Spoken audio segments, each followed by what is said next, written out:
What's up, everybody? This is NorbCam coming at you with another Coach's Corner. Sadly, the last Coach's Corner in terms of the 2020 season. We got plenty of other shows to do, but at least as far as games that matter in 2020, yes, sadly, this will be the last game we diagnose of the 2020 season.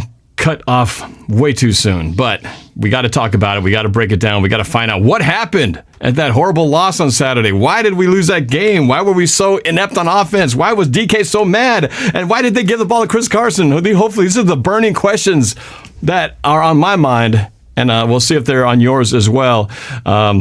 Breaking news, as I mentioned in an earlier video, I'm not even sure if Coach Marsh knows about this because I know he's getting set up and everything, but they did fire offensive coordinator Brian Schottenheimer just not too long ago, within the hour, and that does add a little wrinkle to all of our off-season intrigue here as we talk about what the Seahawks will have to do. Clearly, what next is on their list is to find a new offensive coordinator, Coach Bill Marsh. So let's. Before I bring Coach Marsh onto here, I do want to recognize.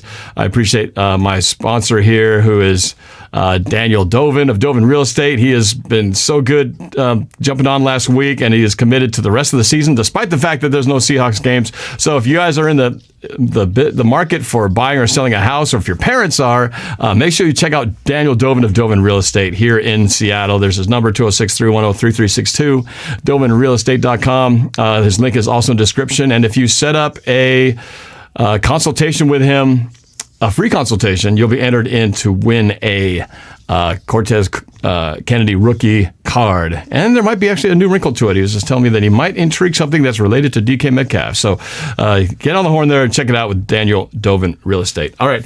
So without further ado, let's get the coach on here. The coach of Coach's Corner, Coach Bill Marsh. Coach Marsh. Hey, how are you, Norb? Hey, man, I'm doing good. How are you, man? No, seriously, I'm right. Because when I ask my friends, hey, how are you doing? Like, oh, I'm fine. And then the type of guy I am, I usually wait a second. I say, no, really, how are you doing? So I'm going to ask you the same thing. No, really, Norb. How are you doing? It was really hard. I was with you Sunday for a little bit, and then we connected on Monday, and I get worried about you, buddy. Well, I'm surviving. I'm still alive, so clearly I haven't gone over the edge anywhere somewhere that you have to find my body or anything. So, no, Saturday was tough. Sunday was a little bit, kind of that after that drag feel. I remember I used to, as a kid, watching the Seahawks lose on a Sunday, have to go, then hits me I got to go to school now, and being all depressed. Yeah. So had a little bit of that funk, but I don't know. I've got over it quick. I think maybe it's just the distraction of preparing for the next show and just thinking ahead of what's to come. Can't really linger on it, and I started playing more Madden. I decided to get into Madden more, and I figured that's a way. That was my way of purging this stupid thing, was to play my own version. People thought I was crazy. Basically simulating the Seahawks Saints playoff game that would have happened next week. And I said, I'm going to do it. That's the game I wanted to see, so I'm going to play it. And I won on a if you have an outlet, there's a lot worse things that people have done to, get the outlet. Like, I'm sure there's some people that are, going to Best Buy or on Amazon.com or whatever, trying to find a new television set, right? Or new display because they sent it out the window after the game. So you playing Madden is not exactly the worst way to get your frustrations. Hey, because the worst thing about when the season's over is just knowing there's no more Seahawks football. But when I turn that Madden on, I see Russell Wilson, I see DK Metcalf, I see Tyler Lockett, and I'm in control, and I can't blame the offensive coordinator because that's me. So it's a great way to feel like. Although sometimes you try to blame the 8 guys that are helping you do it, but you own the controller. Well, that's true. I do bring them on for my coaching help, and sometimes I disagree and I say, look, man, I want to run the ball here, so. Stop calling those play action plays when it's like 4th and 18. That's not going to work.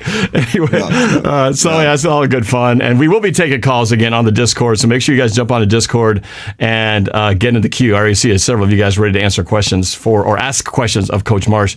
In the super chat already, Jason E. says, so how do you feel about the OC getting let go? That's just a perfect transition. I was going to do it myself, but you did it for me.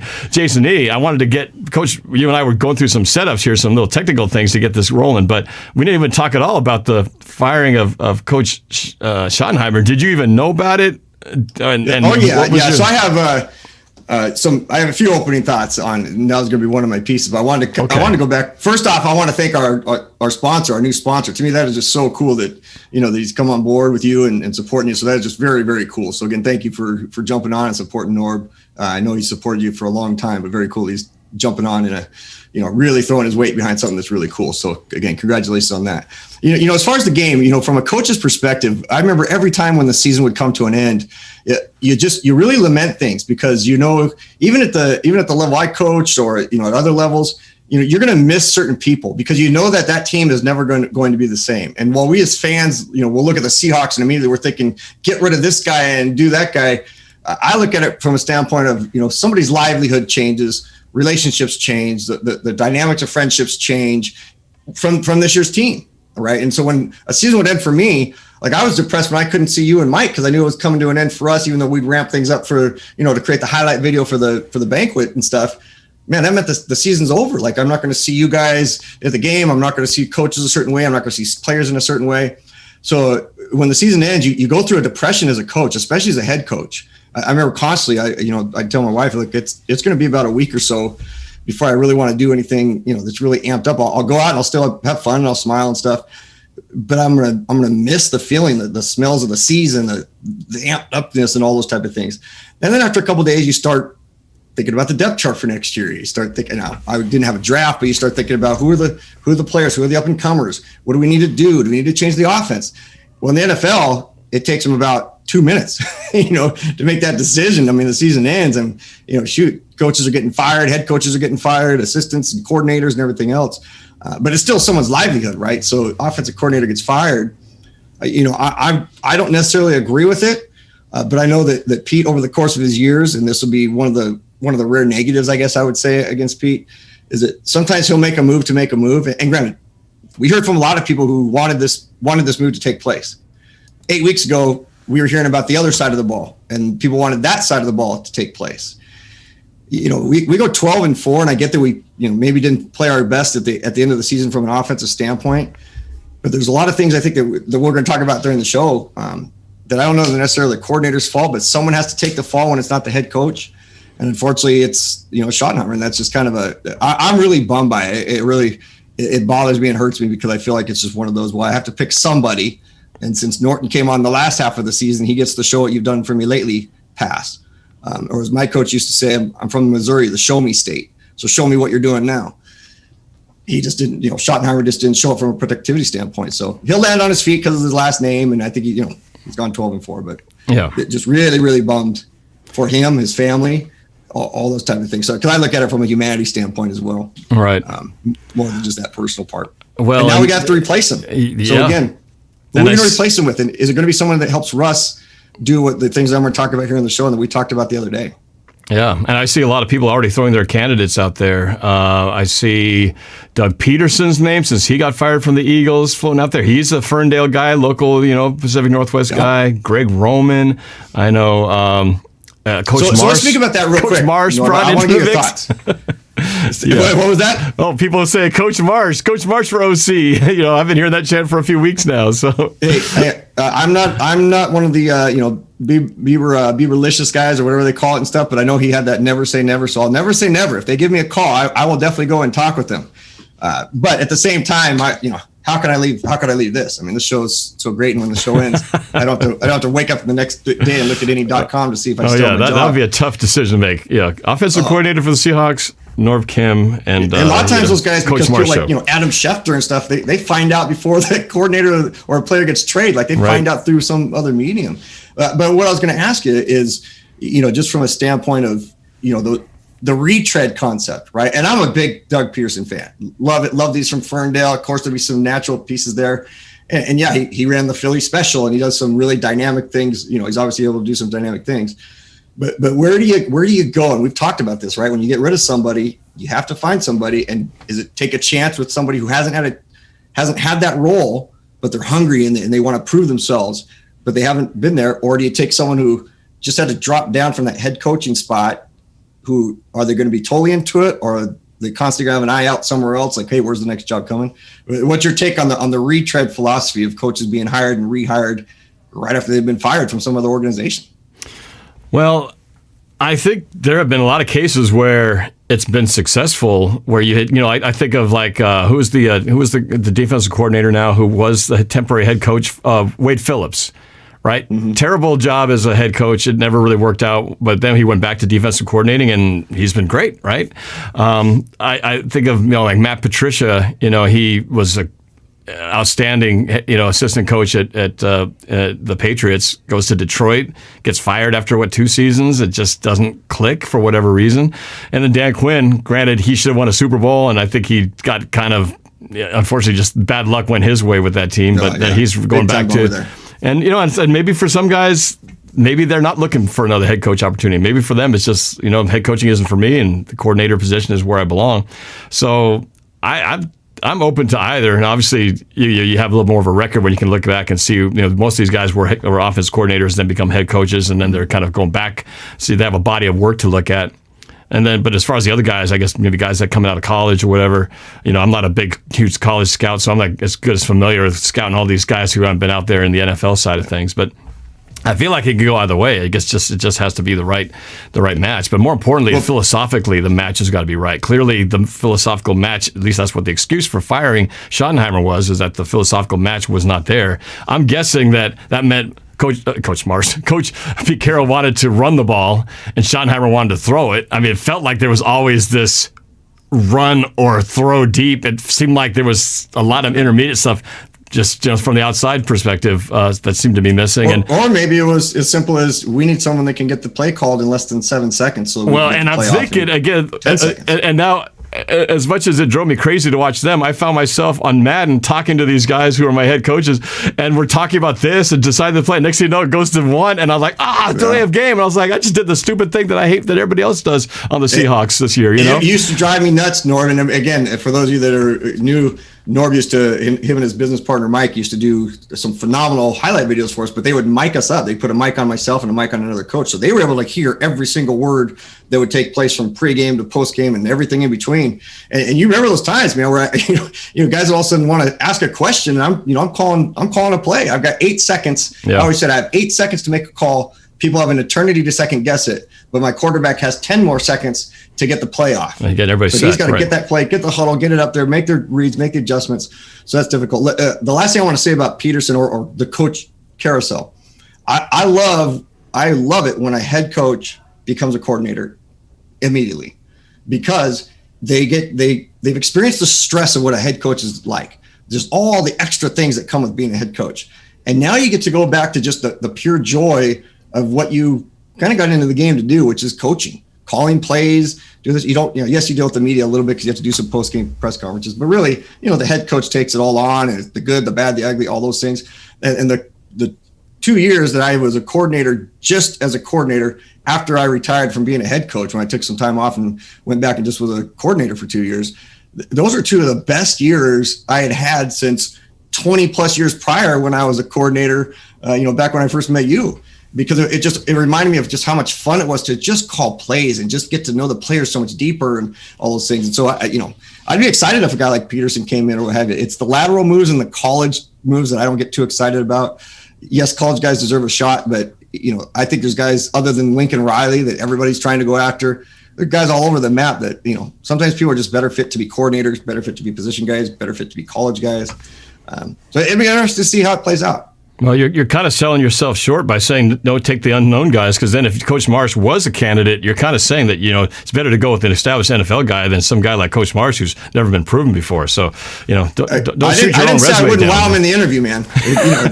I would go in there and make sure that they understood that I know the game enough to be dangerous and dangerous, and I think I would be able to utilize them in certain ways and help DK with some of his emotional stuff, because coaching is coaching, and I'm not here to say that I'm an NFL caliber coach or an NFL level coach, but I've been around enough people who've coached in the NFL and have been at other levels, and there's some guys that are coaching in the NFL that made it there because they played in the NFL, but they didn't work their way through the ranks or others, and they're not the greatest coaches. Like, you have to be a teacher to be a coach, and then there's other coaches that spent their career there, didn't play much in the NFL, but they understood how to teach.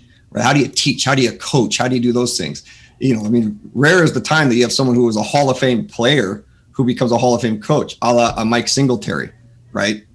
A Hall of Fame player didn't do too well as a head coach. So, right. That, again, I'm not saying that I deserve a shot or want a shot or anything like that, because that's unrealistic and that'd be a pipe dream. But at the same time, I know there's a lot of people out there that deserve an opportunity, that if you really sit and talk to them, and I'm sure Pete will, because he's a psychological guy, he's got to be looking for who can deal with DK. I mean, especially after this last game, we'll hit on it.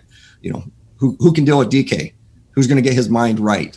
Who's going to handle Russ and make sure that he's doing okay now that he's in this new world of branding and everything else? So there's a lot that goes on, but I've got to believe it's a pretty intriguing opportunity to come in and have an already set table.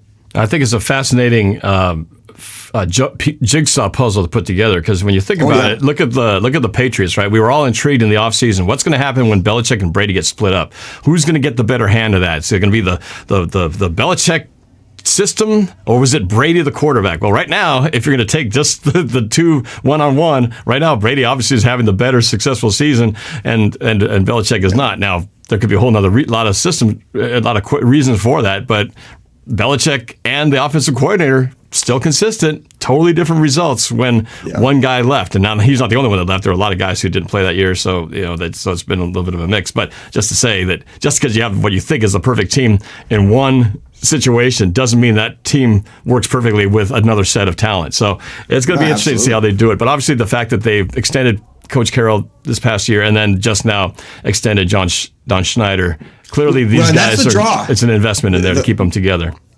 The last piece I would say on this is that the draw for someone to come in as a coordinator, because this is a big deal. I mean, we went 12-4, and we just fired an offensive coordinator. We fired one of our key cogs on one side of the ball. So that's a major, major deal. And part of me wonders, what did Russell have any say in that? I got to believe that he had some sort of conversation, or someone said something to him like, Russ, are you okay with this? Do you want this to happen? Because you don't want him to get upset. And we hear all the time. I mean, look what happened with Deshaun Watson. He's so upset right now. He wants out of Houston because they didn't inform him about the hiring of the head coach. Right. So, but to come into this opportunity, if I was looking at this from just an outsider's perspective, I'd be looking at a couple of things. Your head coach signed an extension. Your general manager, who's beloved everywhere and is very well respected, signed an extension. You have great offensive weapons. You have a Russell Wilson who has a no trade clause in his contract. So you have a lot of pieces set for the next 3 to 5 years that if you're someone who aspires to be a head coach. Now, Peterson, you put some of those aside, the guys that would be coming back as a head coach to a coordinator, but everybody else who's trying to be a coordinator or move their way up the ranks, man, what a dream job to walk into something where that the stability is unreal in an organization where those two main guys who signed extensions have been here for a decade, and including the quarterback. So, I can't imagine there being a better situation for someone who wants to be a coordinator. Yeah. Yeah, but sure. Don't say we want Eric Bieniemy, and so Bieniemy's not going lateral. I've seen and read some people saying, well, maybe Bieniemy would like to take a shot over and say, why? He's going to go to he's going to be a head coach. Yeah, he's already proven what he can do as an OC. He doesn't need to prove it again. All right, well, let's jump into this. Don't want to do it, but I feel like we have to. Let's look back at this game that was the wild card game between the Seahawks and the Rams, and I'm very curious. I don't know. We didn't pre-screen these plays, so I don't know what you're going to bring up here. I have an idea of certain plays that will probably be in there, but it's your show, man. It's your floor, so take it away, man. Tell us which were the key plays that doomed the Seahawks. That's how I titled the show. So we're gonna look at 4 plays before we take a break and take phone calls, and then I have a couple plays after that, and then we'll do our bonus section, and then we'll take some calls, like you said. But really, this is the first time I've kind of gone Captain Obvious on these plays, and I did that for a reason, and that's the fact that it was the last game of the season. So instead of looking at a bunch of little things we need to fix here and there on specific players, I just took the obvious plays and said, let's look at these. Let's look at these as a group. People can talk about it in the super chat, their thoughts, and ask questions in the super chat and stuff. So when we go through these, really, it's just from a standpoint of what were the things that really hurt us as I was watching the game that I thought, gosh, this is just going to cause us some trouble. So the first one is a sack, and it's one of many pressures, sacks, what have you.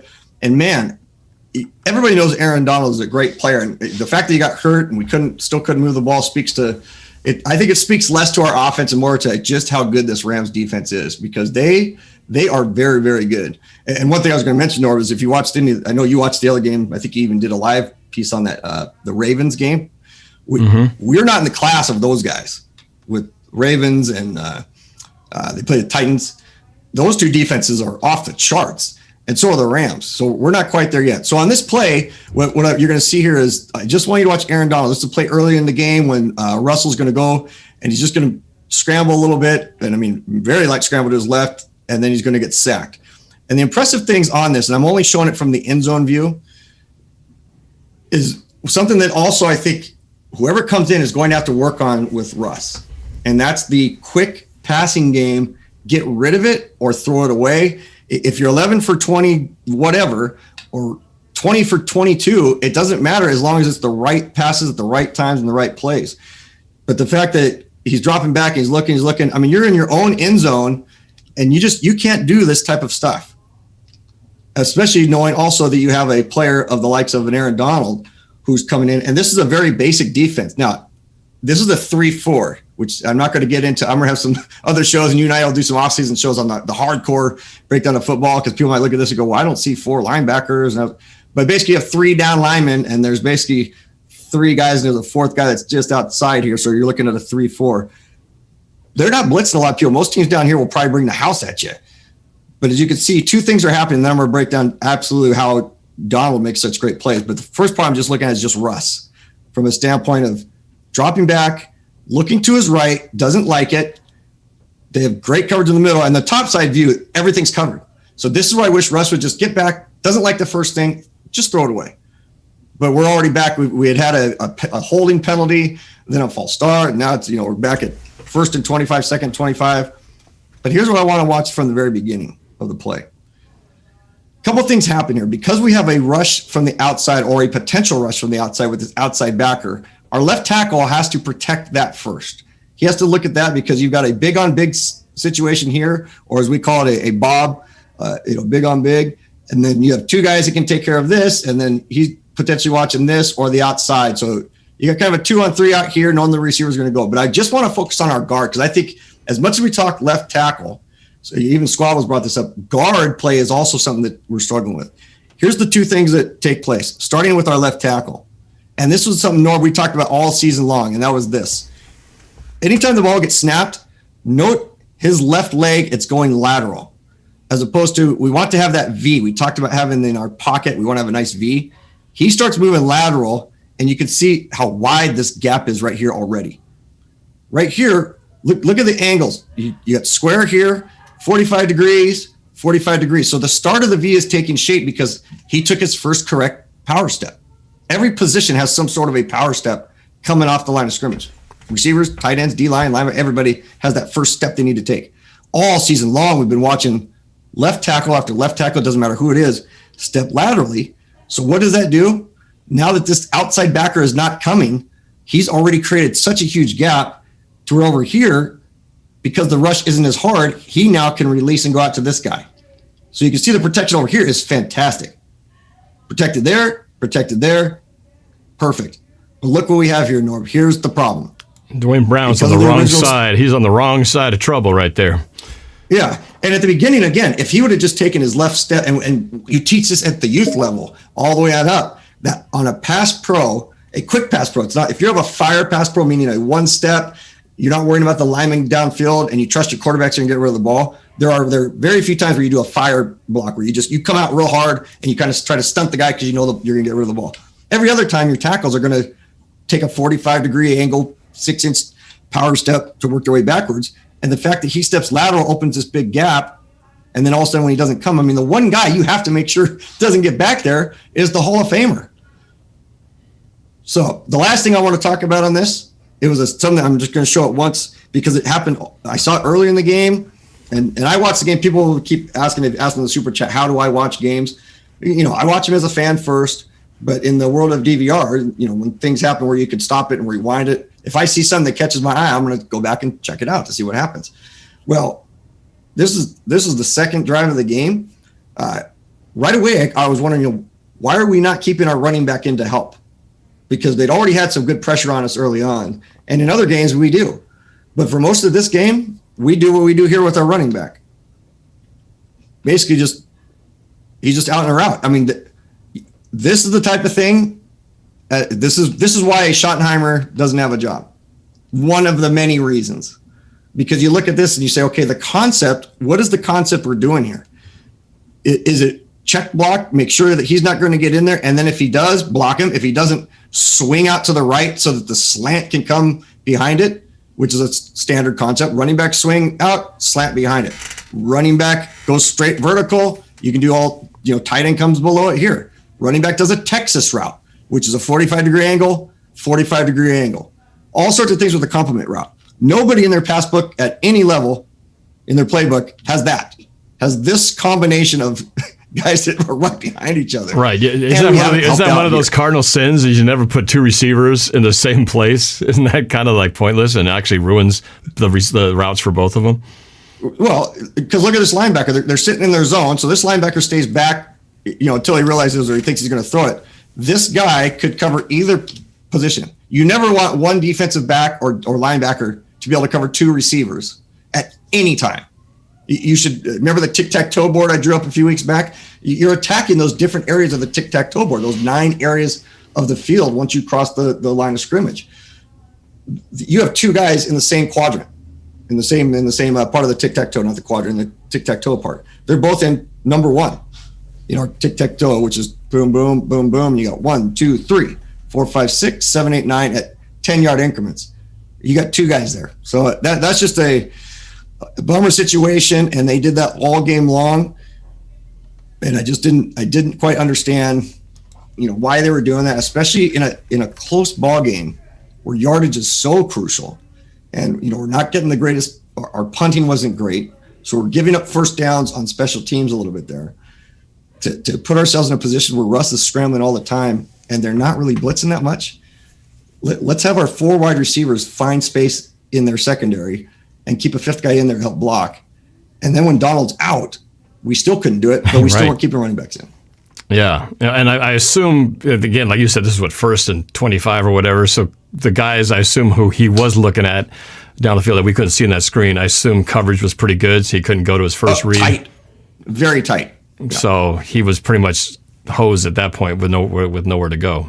Nobody short to go to. Look at that running back spot. Yeah. If you don't have the running back swinging out, if you have him swinging out, then that tight end coming across the middle, is open. That's his second read. Maybe he's there, he can lead him. But as soon as he looks to the middle and the running back's there and guys are there, that's just trouble. You can't have that was about as ugly. And these are plays that are consistent all game long, Norb. I'm not just picking one play because there was one issue. All these plays are going to be plays where we're going to be seeing stuff that these were trends that were, if I can see them, the Rams can certainly see them, and their coaching staff that's been watching film all week long can see trends. I'm curious, when it comes to an offensive coordinator, when we replace now Schottenheimer, does the entire playbook get thrown out?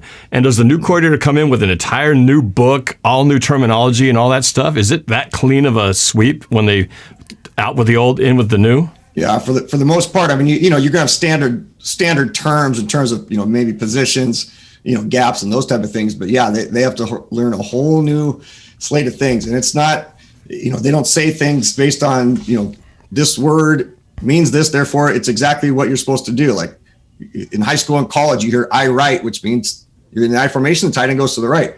You get to the pros and it can be, Jupiter, whatever, and cities and all this other stuff. You have to learn so many codes, and then all of a sudden a new coach comes in. But again, at $30.2 million a year, your quarterback can master that, or should be able to master that pretty quick. And at any other price point, you give me about $10,000, I'll master the playbook, right? So it's one of those things that it seems crazy for us to see a playbook this thick and go, how can those guys do it?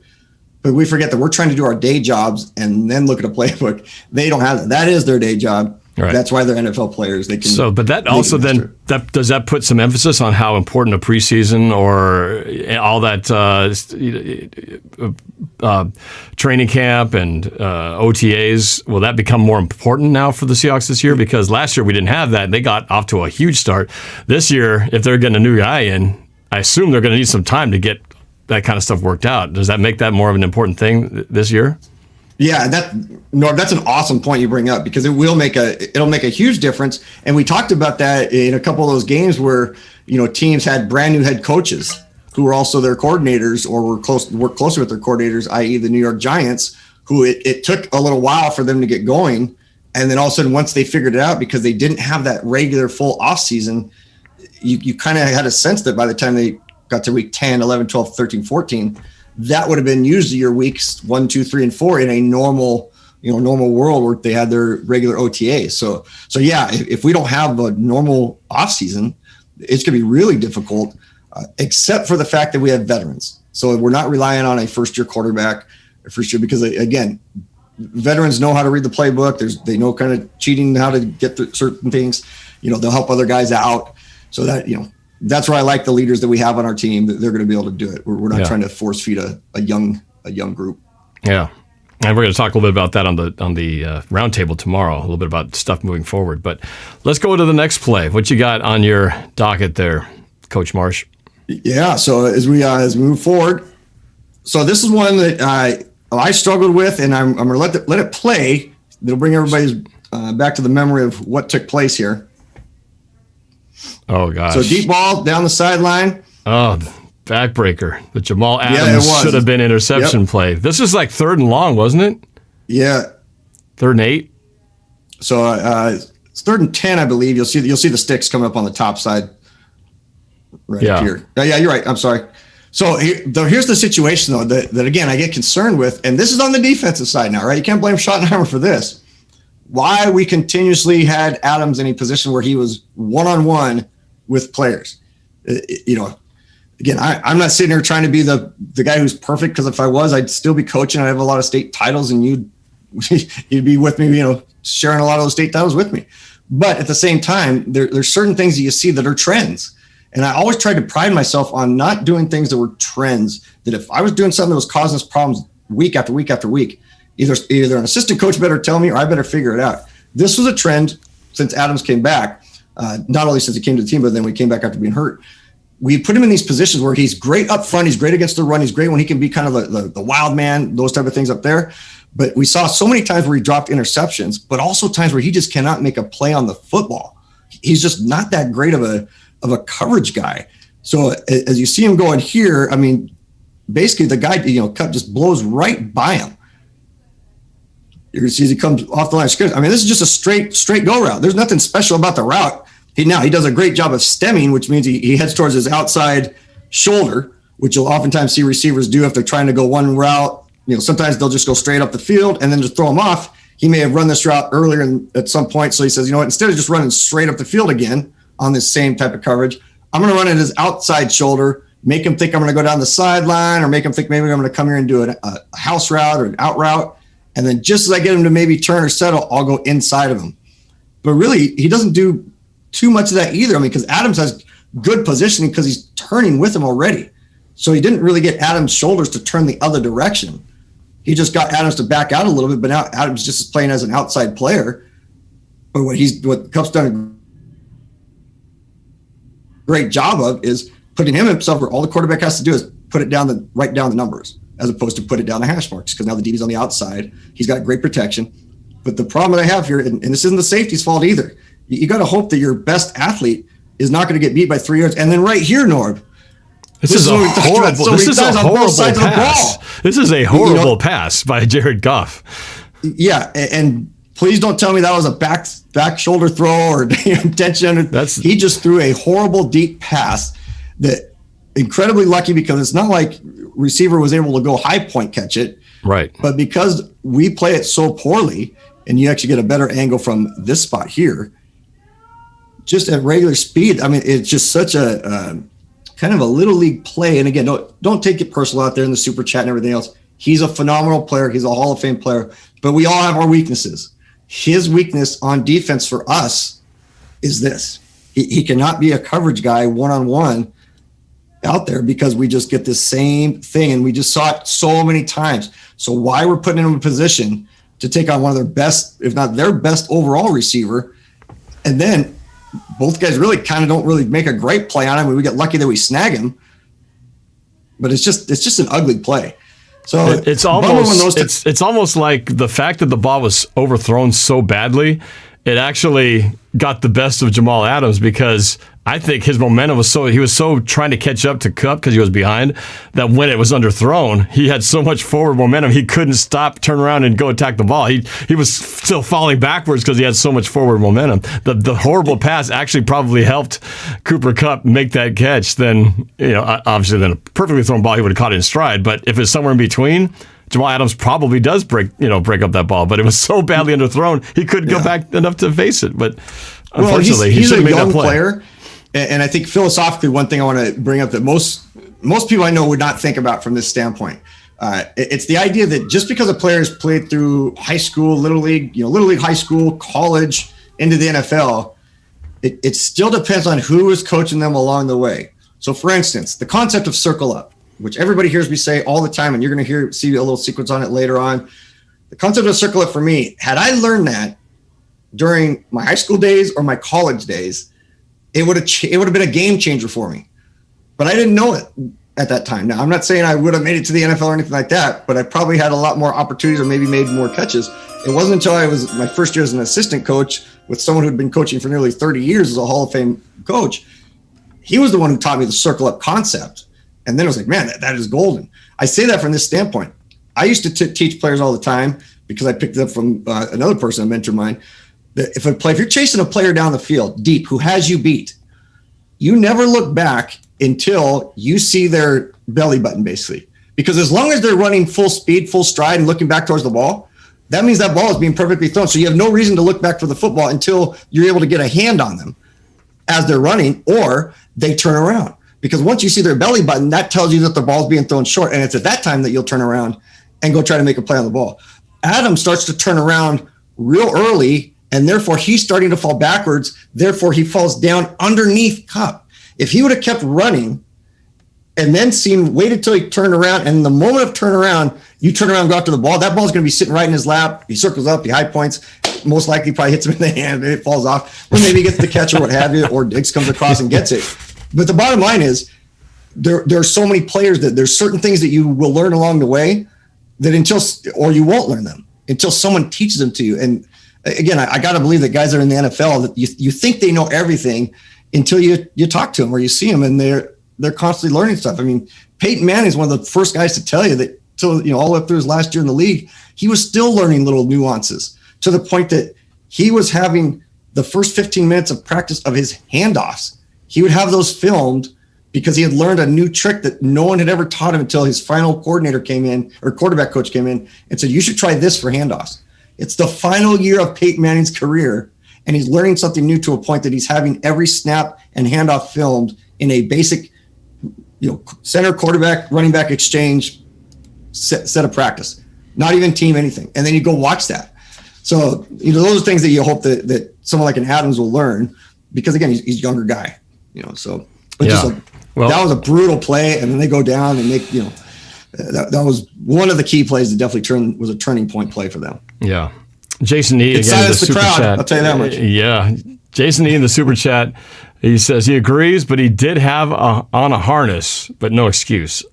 I don't know. The harness thing, if it looked like he reached up and his arm got held back from it, that'd be one thing, but it looked like his whole body was just not in position. But I don't think he was trying to make that an excuse. He mentioned it in the press conference, but I don't think he was trying to excuse that play. He said he needed to make that play, and he should have. And that's what I love about him. I mean, that's why he is, I hope he just stays in Seattle forever, because his mentality, when he was winning, he was excited, and he's doing the cigar and all that stuff. Like, I love it, man. Just have some personality. It's great to have some genuine personality, in Seattle sports. I love every time we get, somebody new who brings that, but I also love someone who just takes genuine ownership. No, he didn't make a bunch of excuses. Like, you could say whatever you want, but at the end he said, I should have had it. I should have made the play. But like you said, he's a box safety. He's great on blitzing the quarterback, great on stopping the run, great in the box in the middle. But yeah, probably coverage, not the perfect spot. And he'll light you up. I mean, there were so many times I wanted to use one of his plays in the coach's corner, just to kind of show something that he had done, that was just kind of off. But there was, so many other things that, I just didn't choose his stuff. But there's lots of times where there were plays where he was just a man in space and had no idea where to go.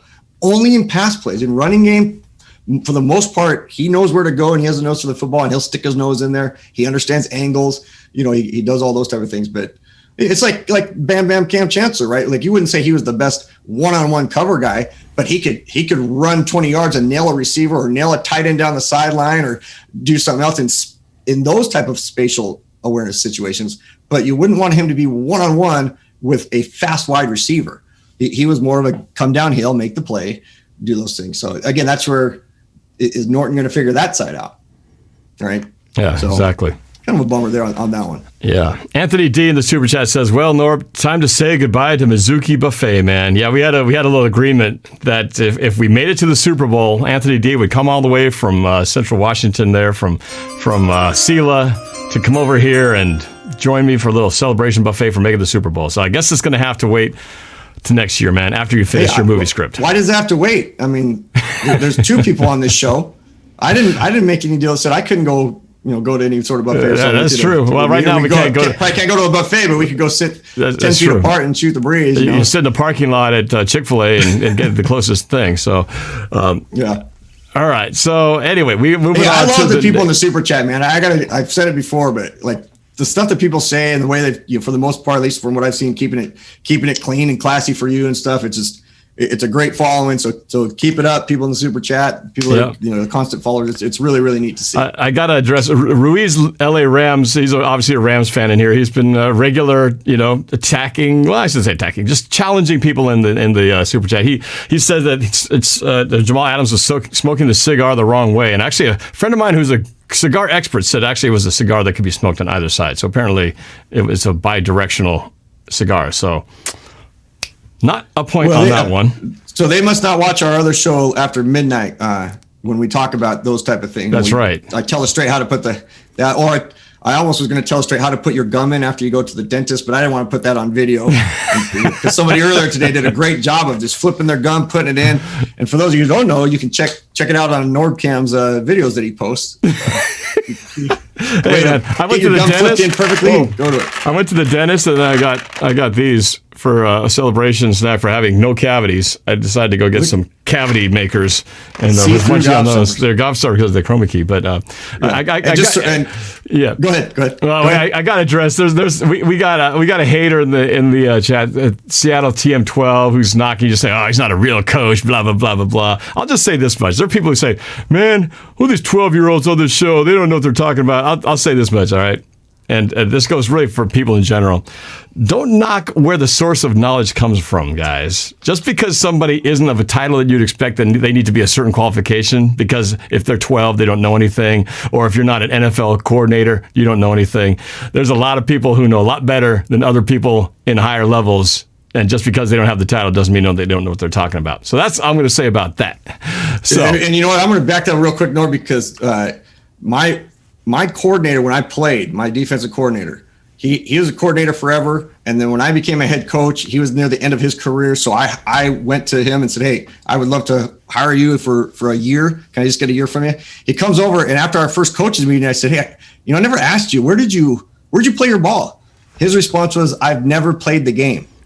And he was arguably the best X's and O's, scheme, everything else coach I've ever had. So on one extreme, I had a mentor in Sherman Smith who played the game, was 30-0-1 as a college quarterback, played for the Hawks, coached for 22 years in the NFL, phenomenal coach. On the other hand, I had another phenomenal coach who never played the game, and yet everybody that I know, everybody who ever played for him, thought that he played the game until he let people know he had never played the game, but he understood it and studied it. So I look at a kid like a Nick LeBeau, right? And I bring him up every once in a while because he follows you and he does those things. He's a sponge. He pays attention. He knows his history. He makes great comments. He wants to get better. He knows it. So yeah, there's a lot of people that like to spew things out there real quick and, oh, you guys suck. And you get that.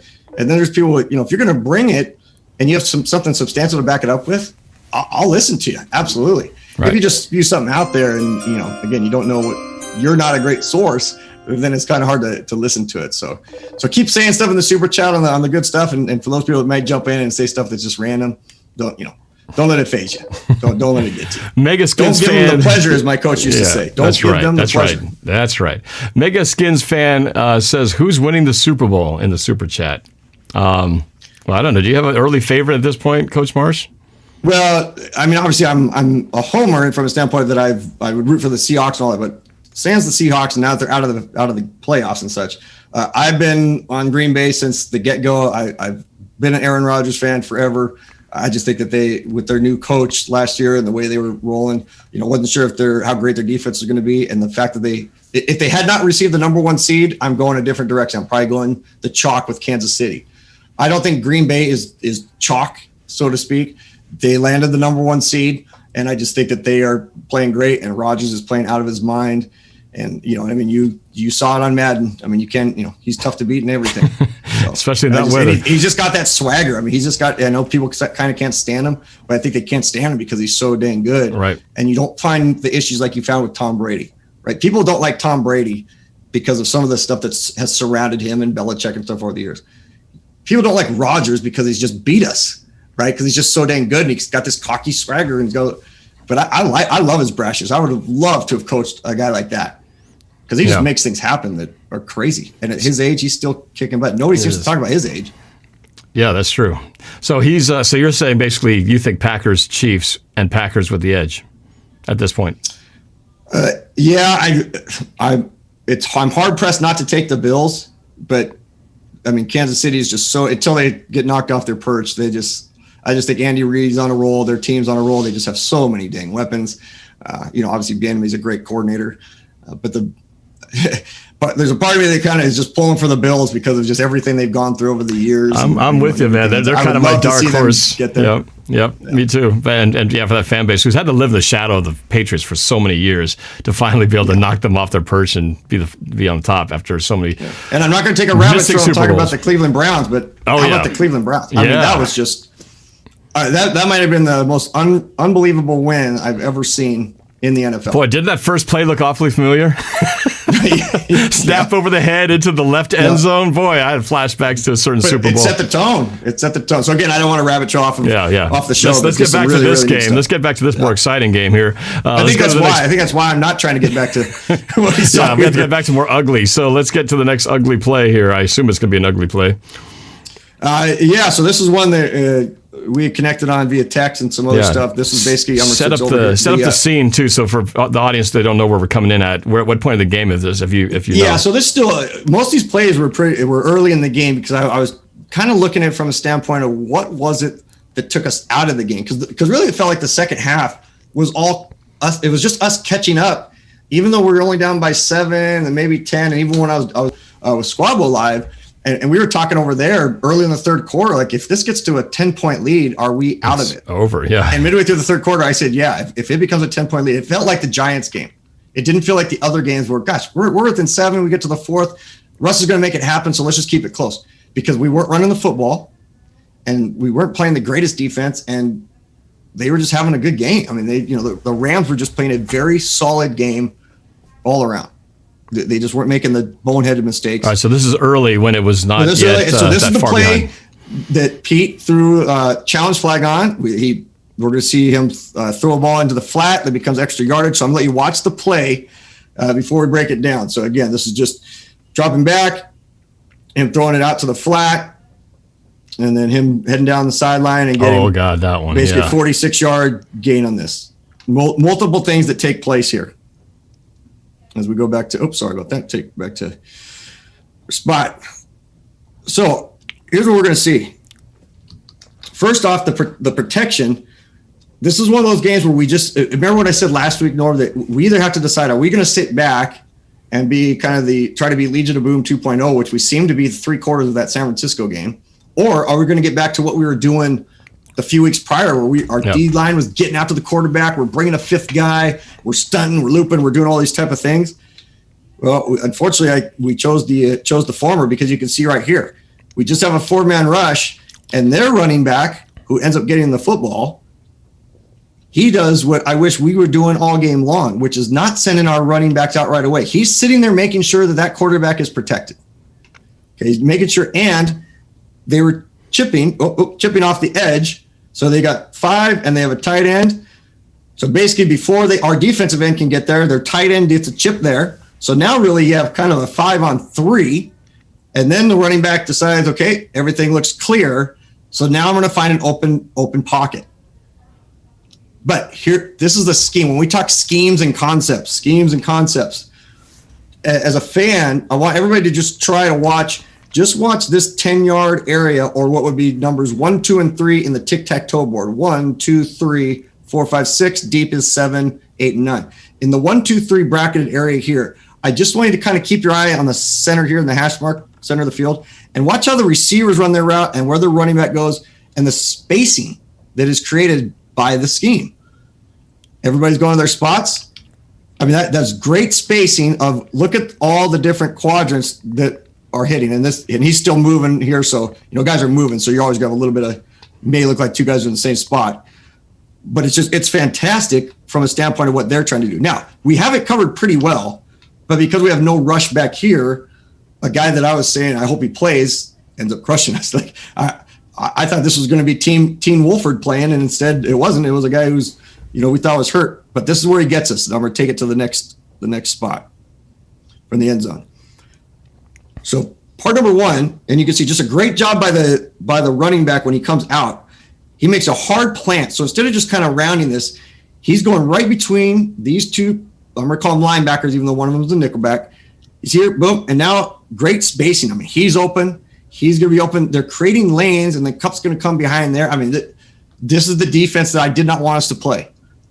Either we bring the house or drop everybody back, but we're kind of doing jack of all trades here, and we have no personality, no identity on what we're doing. But Goff does a great job right here of the pump fake. Pump fakes are lethal. They're absolutely lethal when you can pull them off. And he does a legitimate pump fake, and for a guy whose thumb is supposedly broken or cracked, ideally he lets go of that ball. Usually quarterbacks are going to hang on to it with both hands and do a kind of a double-handed pump fake. Well, what he does is he does the first pump fake, and you can see right here. Got Ryan Neal. Ryan Neal jumps. Yeah, and of course he's going to. I mean, anybody would. So I'm not here saying that he shouldn't do that. Anybody who sees a quarterback running forward, number 1, you think he's probably going to scramble, so you're going to close on that. And number 2, if he starts to move his arm forward, your natural instinct is break on the ball. So by him pumping his arm like that, 3 guys triangulate on this area while another guy is vacating. And Goff, as a veteran quarterback, and this is what made him look great, and you can see kind of the completion of the route up here. Guys are open as he comes right there. Now he's throwing off to the side, but here's the thing that got me, and this was a DVR rewind over and over and over, because it is, I've always called it secondary force. A lot of coaches will just call it the force play. Your number 1 rule as a defensive back, whether it's a running play to your side, a sweep to your side, or any pass play in the history of football, when you are the number 1 defender to the sideline, to the boundary, meaning you're the first guy from the sideline to the guy with the football, you must do what I refer to as secondary force, because usually somebody else is forced. If we pretend this is a sweep play, somebody else forced him outside. Your job is to force him back to the other 10 guys. This is Jamal Adams, who, again, does some great stuff. I'm just going to let it play normal. And again, remember, his rule, and he's known this since the first day he ever played the game, because you teach it the first day.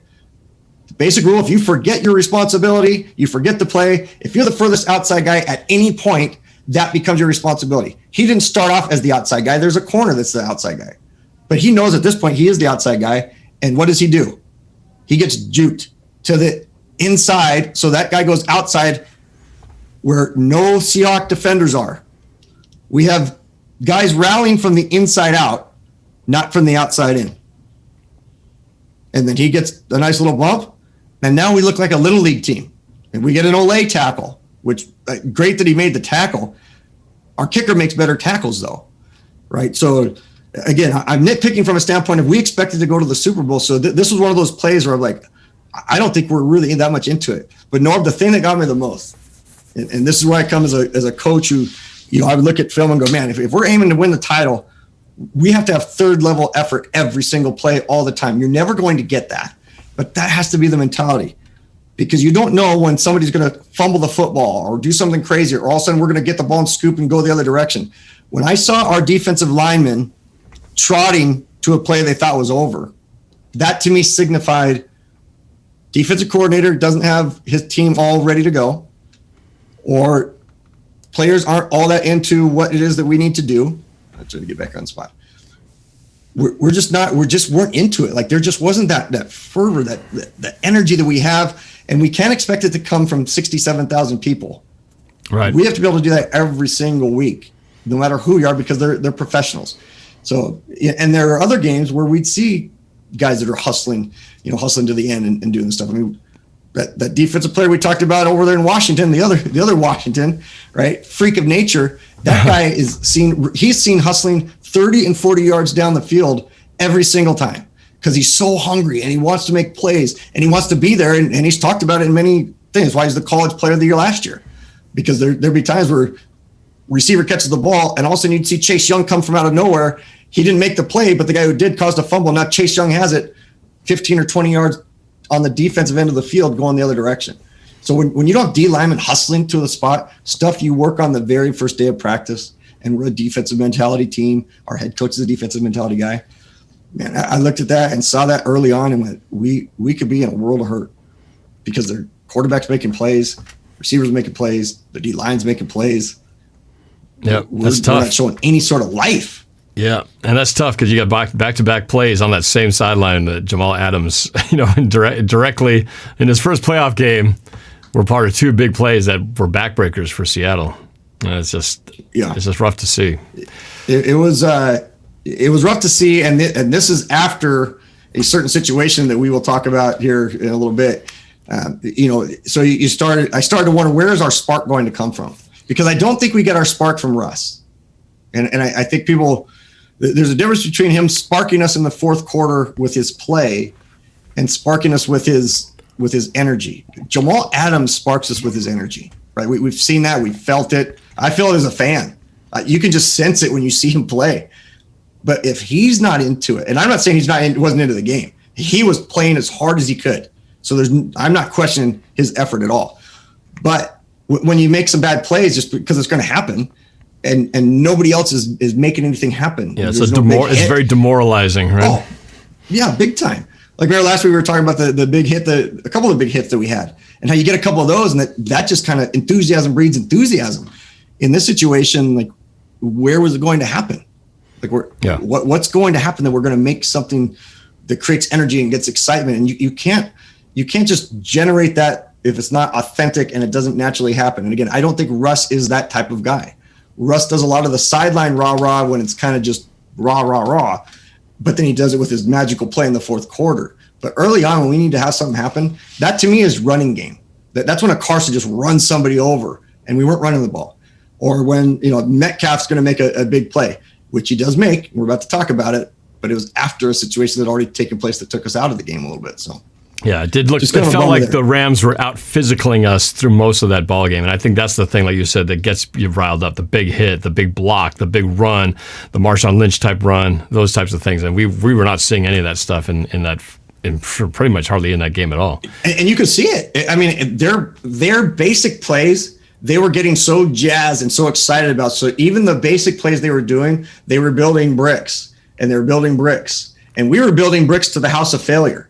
Meaning every time we would make something happen, we couldn't follow it up with something else. It was like that kind of take a step forward, 2 steps backwards.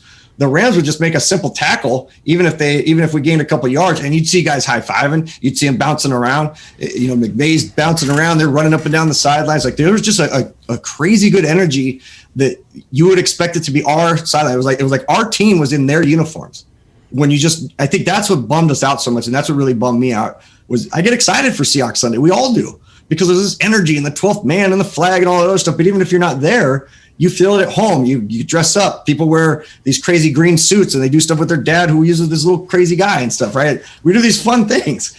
Man, it just felt like we were flat and out of it right away. Yeah. That's a sad reality of it. So, all right. So moving along here, you got another. Moving along. So we got one more play and we'll take calls. Yeah. I'm sure the phone line is lighting up. Actually, it's not the Discord line is lighting up, as they say. All right. So this is a positive play. If this looks. This is a positive play. Yeah. Okay. And there's a reason why I've done it this way. And then the next 2 plays we'll talk about after the Discord that are relative to this. So we're just going to let the play go here. Let me get us good to go. So as we see, Metcalf heads out. He gets himself into trouble. Now this is kind of the Russ that we like to see, where he's scrambling, makes the toss deep to Metcalf. And I'm going to kind of go in reverse from right here. Okay. So this is where I really felt like we were done. We'd already had the DK Metcalf situation. I'm going to come back to the crowd here for a second. The Metcalf situation had already taken place, and I think everybody has already seen it, but I'm going to show show the play and show some things. That had already taken place. And then a lot of these other plays had taken place, and now Metcalf gets his revenge play, or his "see, I showed you" play, or "I told you I could do it" play, or things. I'll talk about why I'm saying that. But then when he scored the touchdown, his reaction and the way our team reacted to him, it's the type of thing that, when I coached, I couldn't really do it at that point, but at the quarter or at the half, I would be so over-focused on that moment. Like, how could we be at this point of the season? And you remember, we used to talk about our little thing was team up, or everybody has little things where they come together as a group or what have you. We look like the most individualized group of players based on one or two players' personas, because their personas are so big. So even though they cut it off here, and in the NFL, when they showed it the other day, they cut it off a little bit there, but I've been able to see some other angles. The celebration here, it is so incredibly weak. And I'm going to take us back to the end of the play. When Metcalf scores, he barely really does anything with Lockett, and you can kind of see it there at the end, the way they're going.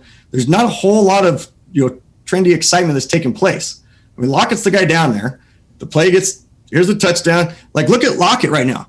When you think as your teammate, when you just score like that, like you're going arms in the air. Like we've seen it when our tight ends are down there, and anybody makes a play, like our line, everybody's pumped, they're excited. Lockett has 15, 20 yards worth of running that he knows his teammate has scored a touchdown in a playoff game that gets us right back in the game, and there's his response. And here's Lockett's response. Like that is it. Like, okay.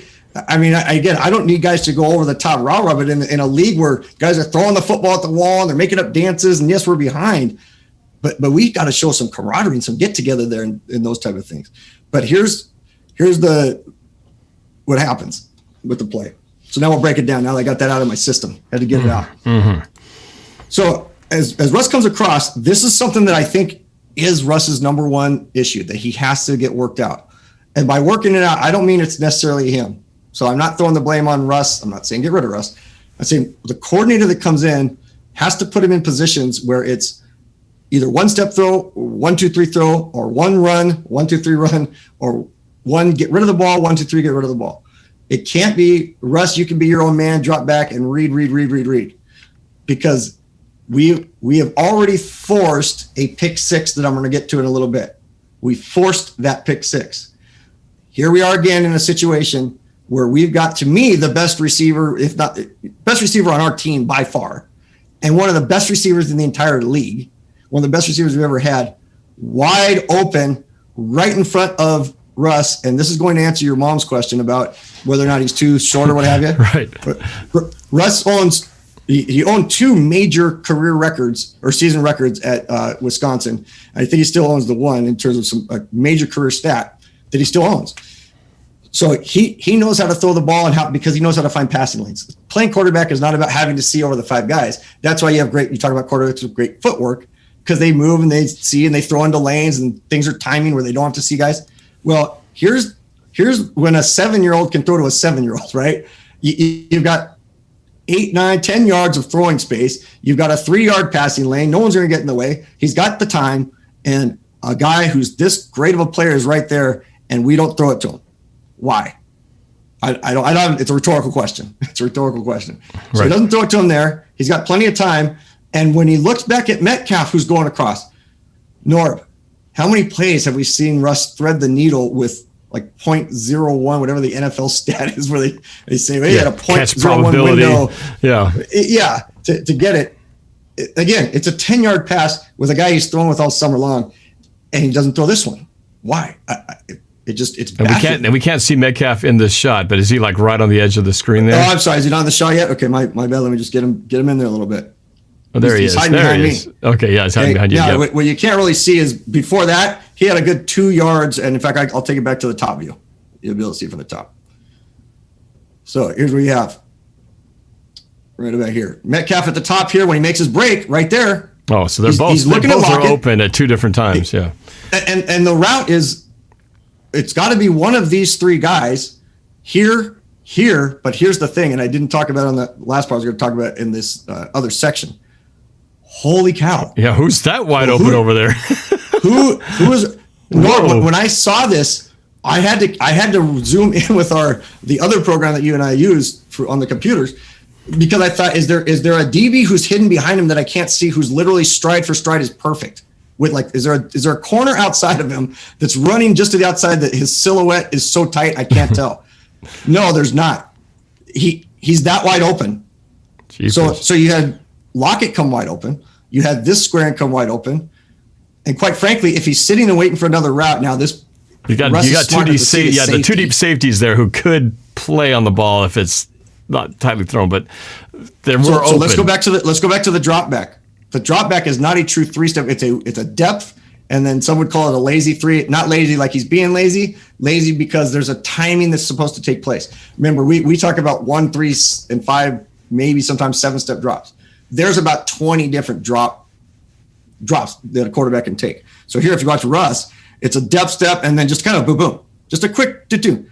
Because obviously there's a quick hitter that's supposed to take place, which has to be right here. Yeah. It just has to be.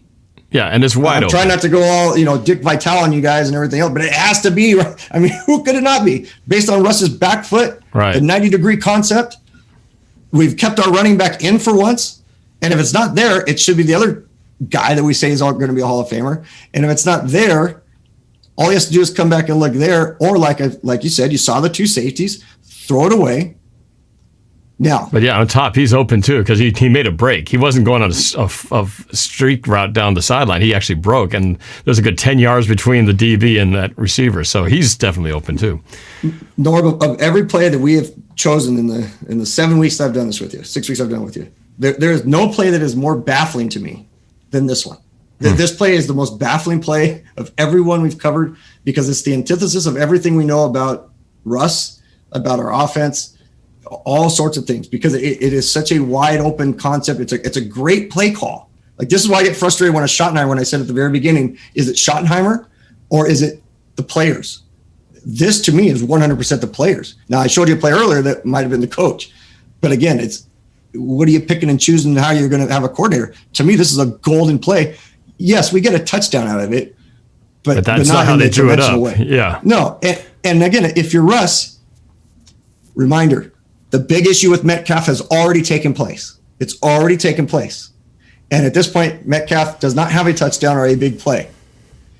Why are we not throwing it right here when he's scrambling to his left with a guy that's wide open and a safety who's still, yes, he's coming up, but a safety that's still back here and a veteran quarterback?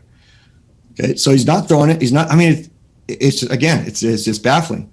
Now, I've always said the easiest throw to make in football for a quarterback is the one where they're running the opposite direction. Most people think a quarterback running to his right it'd be easier for him. No, quarterbacks running to their left always have an easier time. Just like for me as a lefty, I always wanted plays to go to the right. And if I had to scramble, I was always going to scramble to my right because I knew I could have a better shot at completing the pass because your upper body is always going to completely square itself up. See right there? You must square up to make this pass, which means you get full mobility in the upper body on your throw. So you can see right there that is no different than any deep ball. Elbows up nice and high, football's up coming up over the ear. It's just great. It's great footwork. Everything's perfect, and that's why the pass is perfect because he's throwing it with the upper mechanic mobility that you would do on a regular pass. But I'm still going to come to, yes, he's open, but so is he, which you can't see because I have it cropped a little bit, so let me play it up. Sorry, you won't be able to see it, but he's just at the very top.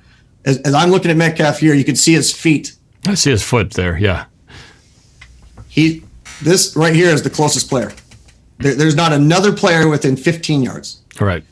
Now, yep, it's great. We got the touchdown. He got it, and all that stuff was nice. But man, Norb, it just was really, really frustrating when I saw that. again, I hadn't watched it that tight in terms of the way we're looking at it now, but just in the game, I saw the touchdown, but I was like, I swear I saw our guy wide open, but you just couldn't see it you couldn't see that great on the television coverage. And then when I came and saw it, I was like, this is just.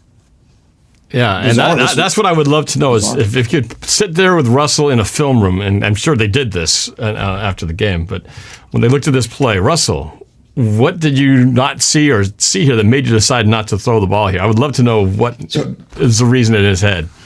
So this would be something I would want to throw out to the super chat a little bit here, and they can throw in their thoughts if they want, or to you. I mean, it's your show, your super chat. I'm the guest because I've had a concern for quite a while. Not a concern. The world we're in now it's about branding. I mean, look what you and I are doing, right? We're doing a show and doing these really cool things. I never thought I'd be doing this 2 months ago, having the time of my life doing it, right? So I have no issue with what I'm about to say. I'm just wondering if there's any correlation. I have my own belief, but I'm going to throw it out there for you and the group. We used to see Russ doing nothing but just private. We didn't even see it. Private charitable work, right? And it was awesome, golden. That's why we loved him. And then he started doing kind of some public charitable work, and it's awesome. We love it. And then he started becoming the guy like, hey, our guy's the guy who's hosting. Our guy's the guy who's in the front row of this award show. Our guy. And it's awesome. Bring Seattle credit, winning Super Bowls, all those type of things. Now I look at the last couple of years, which to me have been two of his probably toughest years that he's had. And again, I love that he's a family guy. He seems like a great husband. Seems like a great dad. He's got his show going on. He's on all sorts of talk shows. He's he's that. He's all over the map, right? But he can't be the guy that used to say that he was watching film 10 to 12 hours a day every single day that he wasn't in a game. He can't be possibly doing that anymore. So again, I'm not saying that anything that I've just said that he's doing is wrong or bad. Not at all. He's living a life and he's living a great life, and he's representing Seattle, and he hasn't done anything bad for the city of Seattle, right? He represents us in a wonderful way. But as far as a quarterback goes, I would probably sit down with him as his coach and say, Russ, you're making a lot of money. You're doing a lot of great things, but don't forget where you came from and how you got there. Like, is there anything that maybe you need to do a little trade-off on, because we're getting concerned. You're going to, you're focusing on a lot of stuff, which is awesome. I don't want to take that away from you, but how can I help you as a coach help yourself so that we can be refocused on what it is we're trying to accomplish? That, I think, is possibly part of the mindset of getting a new coordinator. But I'm going to throw it out to you, Norb, because you watch YouTube and the other things more than I do, but I see him on a lot of stuff and in a lot of things and out and around with a lot of stuff and a lot of people, and and he's a different dude, right? He's a different dude than he was 3 or 4 years ago. Yeah, well, I mean, let's just look back from when he was 2012, 2013. He was married, different wife at the time. She wasn't a pop star, and no. He didn't have any kids yet. He didn't have any brand. I think the only brand deal he had, I remember he had some Rawson, a car dealership down the street. And that was it. He hadn't really had nothing. So he wasn't making a lot of appearances. And I remember he was always the first guy in, last guy out. I don't know what it is like now, but just to know, I mean, everybody's human. Russell's still human, and there's still only, from last I checked, there's still only 24 hours in a day, 7 days in a week, and 52 weeks in a year. So when you're spread out when you have to go to 20 different things, when before you only had to go to 2, something's got to give. Now, not to say that he can't do all that, or to say that, the years of experience obviously probably also help him at advantage from where he was when he first started as a rookie. He probably has so much more already ingrained that he doesn't have to study as much as he's already learned from 9 years of being in the league. So that's got to be given some credit to as well. But I think that's part of how it is. Nothing I said that he's doing is bad. Yeah. Like I don't want anybody to take it like I'm saying it's awesome that he's doing it. Yeah, but he's not going to strip clubs or getting drunk or anything like that. It's all good stuff. But the reality is it possible that he's just spreading himself out too thin? I think that's an arbitrary question that can be wondered and pondered. And maybe I already saw some people in the chat already agreeing to that point, including the LA Rams fan Ruiz saying Coach hit that nail on the head. So and you remember who my biggest rival was. We don't need to say who it was, but for years, like biggest rival. And I remember talking every year with that head coach. And then finally he had a child. Now again, it's not being on social media, it's not being at the front row of this other stuff. But I remember joking with him and saying, I'm going to be able to get you now. I'm going to really be able to get you, because now you can't be at the office every day at 4 a.m. and the stuff that he and I used to do when we collaborate on things. And sure enough, the games over the next few years were, they were always tight those last few years, and then, we got them, and, some other things. It just, the rivalry became that much tighter because I knew he couldn't be there those 24 hours. He couldn't live football the entire time. Yeah. He couldn't just be the football guy. Right. And same for me is that, I started getting kids and other things. And now, like even doing this, you have to spread. But again, his number one thing that gets him there is, it's the Seattle Seahawks. He still has to be a Seahawk first. And that would be my talk as someone who's now lived a lot of life. 10 years ago, I'm probably not saying that. But now I'd be saying, hey, just as a mentor to you, I just want to help you see that, man, don't forget what got you all these different things that you have. And it's so awesome. But pick and choose wisely. And it might mean you have to let go of a few things that will still be there. And I've had people tell me that, right? Like, you have to let go of some things because they'll still be there, but you got to focus on what got you here. Well, especially since what he has in front of him hasn't been accomplished yet. He's only won one Super Bowl. I know he wants to have multiple. And, there's more goals ahead of him that it's not like, like Tom Brady right now. I mean, he's won so many rings and he's still performing at this high level and potential to go deep into the playoffs. And yet he's accomplished so much and he's still playing and is still motivated and he's still, getting it done. Russell Wilson still has not accomplished all that he set out to do. So he's still got to work for that stuff. And I think he'll still play because what I see out of Russ in offseason and everything else is what you hear from Brady. Like, I'm just doing it because I'm just having fun. As long as I'm having fun, I'm going to keep on doing it. And Russ seems, even though in games he gets serious and everything else, but he loves the press. He loves talking to the people. He loves being a leader. So I think as long as he's always having fun, he is going to try to chase those Super Bowls. So that's why I think he'll play for a long time, because I do think he realizes that the Seahawks are they are the core of what he needs to be to do all those other things. Because all of a sudden, if he's done with the Seahawks, some of those other things might go by the wayside, and he's already equal parts with his wife there. So all right, I'm going to read this one chat because Ruiz, LA Rams, has been chatting up quite a bit. He actually said something very nice here. He says, I gained a lot of respect for Coach Norb. He is like the dad every 12 here would love to have. He needs those people on his corner to remind him. Maybe this loss will help him realize. So, it's true. Hey, I'm going to take that as a big time compliment, because I always say the age is irrelevant, but at the same point, you kind of get to a point in life, and Norb, you're there also, where you go from being mentee to mentor, and it doesn't matter really who you're talking to or who you're working with, whether it's a kid or whatever. But I like being that dad. I like being that dad form, even though I'm also a grandpa too.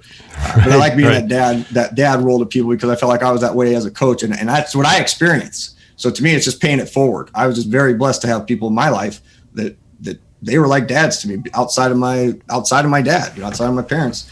I had people that treated me, like I was their son. Mm-hmm.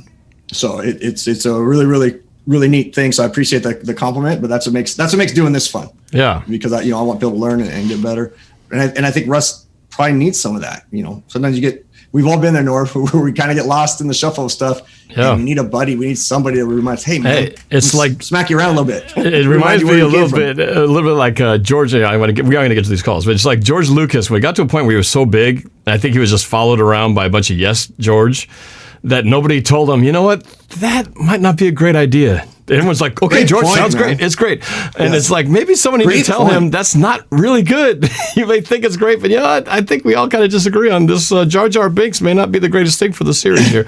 So anyway, but there is a point where sometimes when you can just do whatever you want, that sometimes you even need to have someone who can keep you in check. And whoever that person's got to be, it's got to be someone who is able to put someone who is a superstar in the world in check. And there's not a lot of people who can do that. All right, let's go to the Which is why after the calls, we're going to talk about someone who needs to be put in check. Okay, yes. There's going to be a lot of trouble around here. There's for sure. From Daddy-O here is going to have to deal with it. All right, so first caller in the Discord. I think this is Dominic B 2020. Dominic, is this you? Yes, it is. How you doing? I'm doing good. How about you, man? Not too bad, man. I feel kind of bad for Seattle losing to the Rams. I mean, they tried. Dominic, where are you from? I'm from Manassas, Virginia, Coach. Okay, I was going to say, that was a statement of somebody who's not from here, so thanks for calling in. Yeah. No problem. What's your question? So, Coach, yeah. do you Do you think Seattle could have stepped up their defense just a little bit if they had made any mistakes during their defensive plays during the Rams game? I think the only thing they could have done that would have helped was going with a different game plan. And again, that sounds easy to say after a loss, but I was really, really bummed when I didn't see us playing the aggressive style that I'd seen us play in multiple weeks going into this game. I mean, you'll hear the saying, pin your ears back and just get after the guy. And maybe it's because of the quarterback we thought we were going to face, right? We thought we were going to face Wolford. So the thought might've been, hey, you know what, let's just not let him scramble. Let's just play back and see if he can throw. And I had mentioned that last week on the round table that, you know, if he's the guy that's playing, we have to either try to get after him quick, or let's just sit back and force him to throw, but not let him scramble all over the place. And it looks like that was the game plan. But then when the quarterback change took place, for us not to go back to what we're really good at and instead just kind of stay with that original game plan with a management style quarterback who played better than a management style quarterback, but we made him look great because we didn't blitz a lot. He was able to run up and pump fake and do some easy things, and then we're missing tackles. So, yeah, I don't think that anything we could have done differently would have changed it in terms of the way that we specifically played as players. I think the scheme, if we didn't change it, we could still be playing today, and we're not catching up to them until we decide to blitz the heck out of them. And I've been saying that all year. Yeah, good question. Let's go to another one. Let's go to DK and Norb are goats. We may have Norb's a different thing. Let's talk about that. Who's this? DK and Norb are goats. You're there. Are you there? Or you're not there? Maybe you're not there.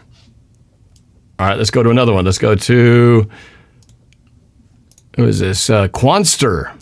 Quanster, you're on with Coach Marsh and NorbCam. Hello. Hey, in regards to our team, do you think we should try to trade a couple pieces for more draft picks, or stick with what we have and develop?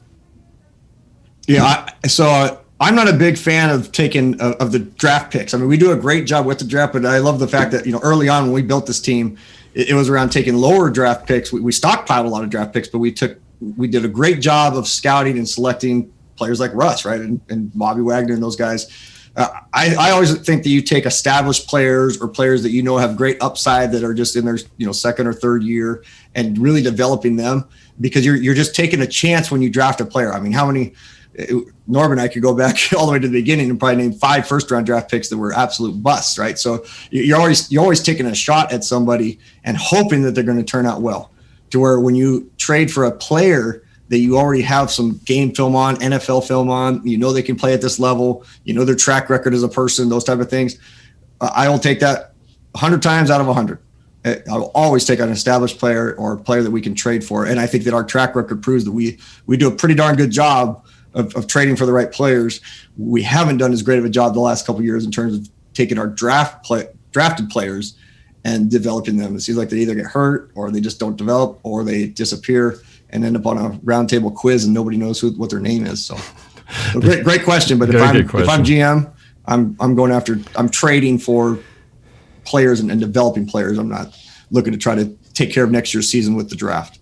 Yeah, and the challenge there, of course, is when you do that, if they're experienced players, well, usually there's a little more higher value to have to get them for. So you got to give up something, or you have to pay them more to get those players, but you are getting something you know is somewhat of a proven commodity. So speaking of money, just Ben Roethlisberger, I didn't realize he's a $40 million cap hit next year. Wow. So I mean, they got to make a serious decision with the guy that's been a lifer for them. I didn't realize that was his number. He's the number one. He'll be the highest paid guy at this point when his next year, part of the contract kicks in. Like, holy cow! Wow. I can see why he was crying after the game, saying, "I hope they want me back." You know, yeah, yeah. That's been a long run for him. That's a lot of team you can build around with a quarterback that's. I mean, I'm kind of equating it to this, right? So you have to look at things. It's like with a Russ, like again, great that he got his. Right, he wanted to be a top tier guy and all that stuff, and within 2 years, you're no longer paid the number one. But everybody wants to be that number one. But when you get $30 million, it means you have to give up something somewhere else. So that's, again, every one of us would take the highest amount of money we could get paid at our jobs. So I'm not sitting there saying that I wouldn't do the same thing. But if the company's going to take a nosedive a little bit or have struggles, I have to be willing to accept the responsibility as the guy who's got most of the stock in the company. If the other guys who are coming into the play, we can't have the greatest team. We can't have the greatest things. Well, and of course, if you're the highest paid quarterback, you also need to have some people protecting you. And if some of that money to you could go help build up better protection, it'd save you from getting killed back there. Yeah, there's definitely an even less than selfish reason why you might want to spread that out. And there's a reason why Tom Brady has, I think, never, maybe one time, been the highest paid quarterback in the NFL. Right. Constantly defers. Yep. So that he can protect himself. It's definitely a good point. And to add to all that, to the whole mix of the cap, the salary cap challenges, next year might be the first time that salary cap actually shrinks.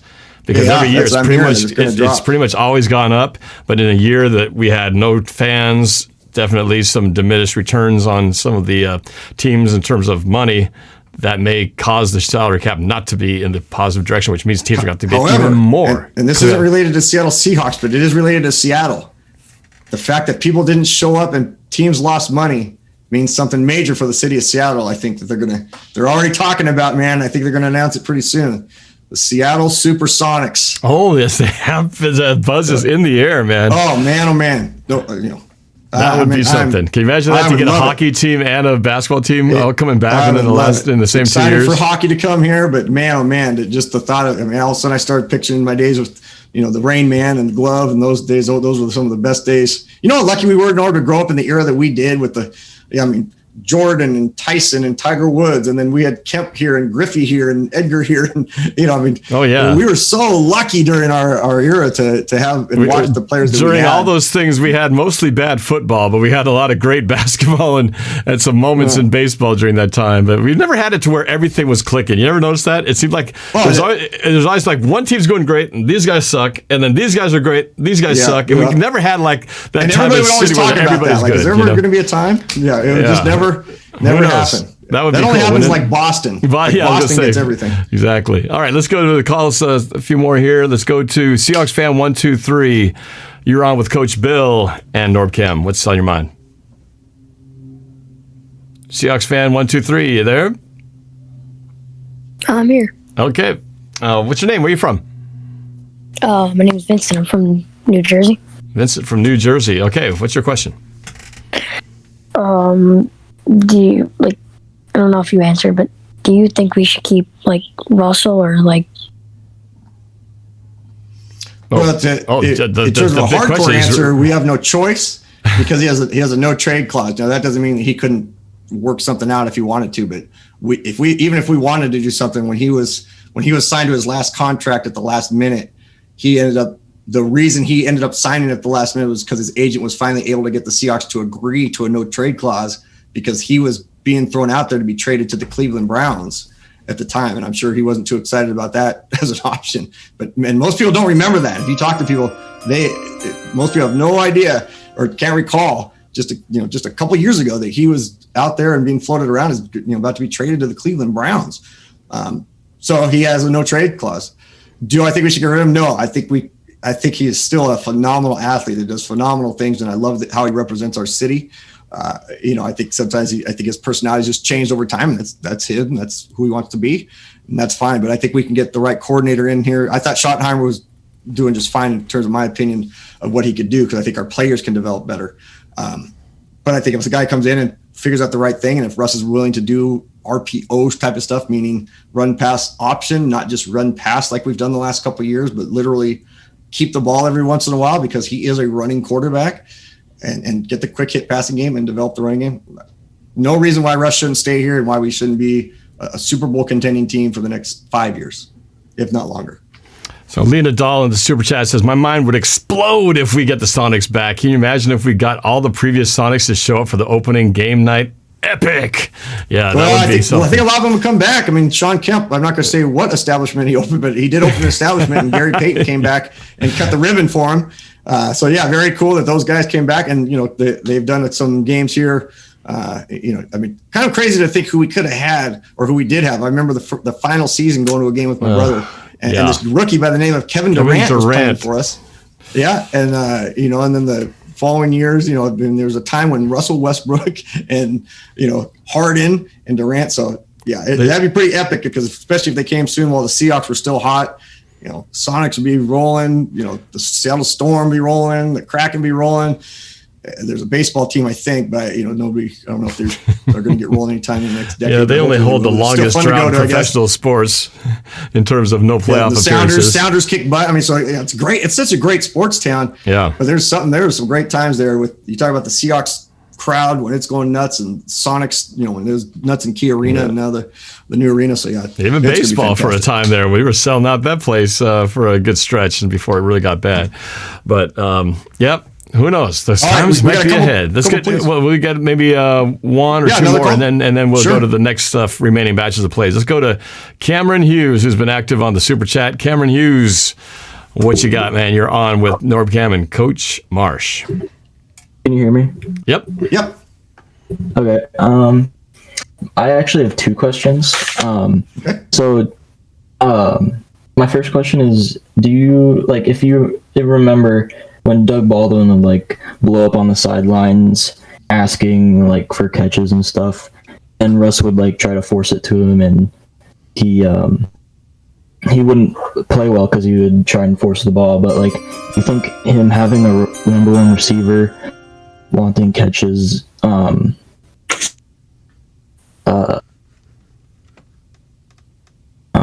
it impact Russ? Or is the question more will it impact Russ, or is the question more will it impact our number one receiver? Russ. Yeah, so I don't think it will. Here's the thing that I'm seeing, and I guess this is part of the concern that I have. I saw a lot of off-season footage of Russ and DK doing a lot of workout stuff together. Now, I'm not camping on YouTube looking for Seahawks videos and everything else. It's just you're a Seahawks fan, things pop up in your feeds and things like that. I didn't see a whole lot of Russ doing stuff with other players. Now, that's not to say he wasn't. I'm sure he's doing it with all sorts of players, and I know there was a time when he tried to get a whole group of them together. I don't think Metcalf is our number one. Lockett's our number one, in my opinion. Metcalf's the guy that national pundits and everybody else talks about because he can make some spectacular things happen. But if you paid attention and watched the Coach's Corner since I started doing this, it's not that I'm not a DK Metcalf fan. I think he could be a Hall of Famer. Easily can be a Hall of Famer. I think Lockett is head and shoulders ahead of him. But Lockett is such an unassuming, quiet spoken, easygoing guy that he's not going to complain. He appreciates what he has, where he's at. I don't mind that Metcalf's an explosive guy in terms of his vibrantness. I just wish he could contain it. Is it going to phase Russ? No. I think it would have phased Russ earlier in his career with a Baldwin type because Russ was in the earlier years of his career. And Baldwin was pretty brash. But you also had a defense. That whole team was brash, right? I mean, all those guys on the defensive side, so you were used to seeing it and hearing it. We don't have that with those guys now. So I think that's what made it kind of so epic what took place this last weekend with DK was, I remember Richard Sherman going off on guys all the time, and Baldwin would, snap at guys in the media and, after games say stuff. But you kind of knew it because that was the personality of the team. That's not our personality now. So it won't affect Russ. I'm more concerned about the guy who did it. Right, which we're going to talk about. Good question, because I do recall it's a great recollection of the Doug Baldwin situation because there were plenty of times where he'd get upset and Russ would, I think try to force a little bit, but it didn't get to his, demeanor or affect him that much. Did we get the second question, or was that just one question? Cameron Hughes, did you get both questions there, or do you have a second follow-up question? Yeah, I have a second one. Okay, go for it. So, Lockett will be looking for a new contract after next year. Do you think we could trade him because DK will most likely want 20 plus mil, and then we have to sign Jamal to 16 mil? Yeah, that's the crazy game that you have to play. I mean, if there's times where I've had times where I'd hang out with a group of buddies back in the younger days, and we would kind of play that GM game, right? Like where 2 or 3 guys are going to come up for a contract. Who are you going to keep? Let's just talk about the offensive side of the ball. If Lockett's going to break records and Metcalf is going to break records, can you pay both of them max salary and have a quarterback who's max salary and keep an Adams who's max salary and get to Dunlap and a Wagner? You just can't get all those guys. I mean, that's kind of what broke us apart when we won the Super Bowls. Everybody wanted to get paid, and you can't fault them because I would want to get paid. You would want to get paid. We'd all want to get paid. So I can't stand when people say, "Oh, that's he should take less." come on, none of us would do that. We would all try to get as much as we can and then look at the situation and maybe if we could defer it, but we know it's still coming. But would any of us really say, no, I would rather take 4 million instead of 10 million? So I think there's, even though you asked about Adams, I think the bigger situation is as Lockett comes up and Metcalf comes up, how do they play that out, to the point where you don't want it to hurt us? And again, like Norb said, there's 5 other guys that we really need to pay attention to that are in front of Russ, or those 2 guys are never going to catch the ball. So you got to make sure that everybody's getting their just due. And they've done a good job of that. If they have to cut ties and cut guys loose, they'll do it. Unfortunately, we've lost some really good guys because we made the choice not to pay them what they felt they should have, including a guy this year that I was really hoping was going to come back on the D line. That they just held their ground and said, we're not going to pay you what you think you're worth. Yep. And I think Lockett will just go for his value. I think Metcalf's a guy who's going to say, hey, I need to be paid. I need to be a top 5 paid guy. So I think Lockett will sign. I could see a DK holding out, which would be a bummer. Yeah, that would be a bummer. Hopefully, well, at least we got a year before we have to cross that bridge, or a year or 2, but it's coming. The day is coming. So real quick, I think we're going to go back to the plays here. We'll get to more calls at the end. From the Super Chat, El Kukui, I'm not sure how you pronounce that name. Without the fans and crowd, there's no hype. Let's get it next year. Go Hawks. Yeah, that's definitely been missing, but it can't be the excuse. El Kukui, Cucuy. El Kukui. I hope we're not mispronouncing, but El Kukui. There's a reason why I have this as my background. Right, I had 2 choices. One of them it wasn't showing up as well, so I went with this one. And it's from a standpoint of that's all I've been thinking about was how much I miss is when I came across this picture of coming out of the tunnel. You just miss when you can see a crowd like that. And it's really kind of a cool thing. If you just search Seattle Seahawks Stadium or Seattle Seahawks, Monday Night Football or fireworks or anything else, I kind of forgot how cool it looks when you have, all those people there and it's just going crazy. Oh, it's my favorite. It's my favorite time of the game, man. That's why I love the pregame as much as it's just over the top hype and the music and the voice announcer introducing each guy out. But I love that part. I never get tired of it. I love all the pregame hype, the 12 flag raising. I've been to, I was just going to say, you've been to so many games, and tons of games since day one. I've had season tickets in our family since day one as well over the course of time. I never thought that the greatest moment in terms of chills and tears coming down my face would be Paul Allen raising the flag for the 2005 NFC Championship game. And I've seen a lot of the great plays, and I wasn't there for Beastquake, but getting chills at home, whether you're home or there, whatever.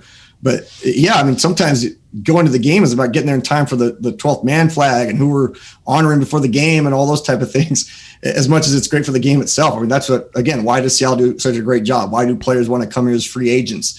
It's all those extra things that we've had that are these cool traditions. But that 12th man flag, what we've done with that over the course of time, it's awesome the way we honor national people. But when Paul Allen did it the first time, we're all, the fun part is guessing who it might be and stuff. And all of a sudden they start playing that music and these from Microsoft. I'm like, it's Paul Allen, really? And then as it built up and then they showed him, holy cow, I'm like, what am I crying for, man? Yeah. This is nuts. And then we stood up the whole game.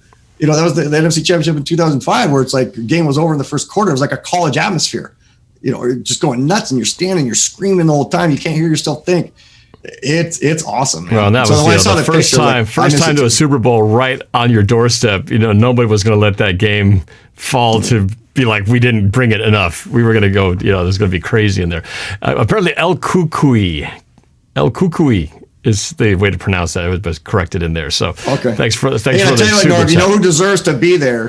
Why we need to have this thing, get our world right and get this pandemic taken care of. Mama Blue deserves to be at a game, right? She deserves to be at a game. You and your dad deserve to be at games. Everybody wants to be at those games, but there's certain people that deserve to be back out there, and just because of all the stuff you do and the great hype you give to the team. But there was actually an effort to try to get her to the game that I was aware of. Unfortunately, because of her health and just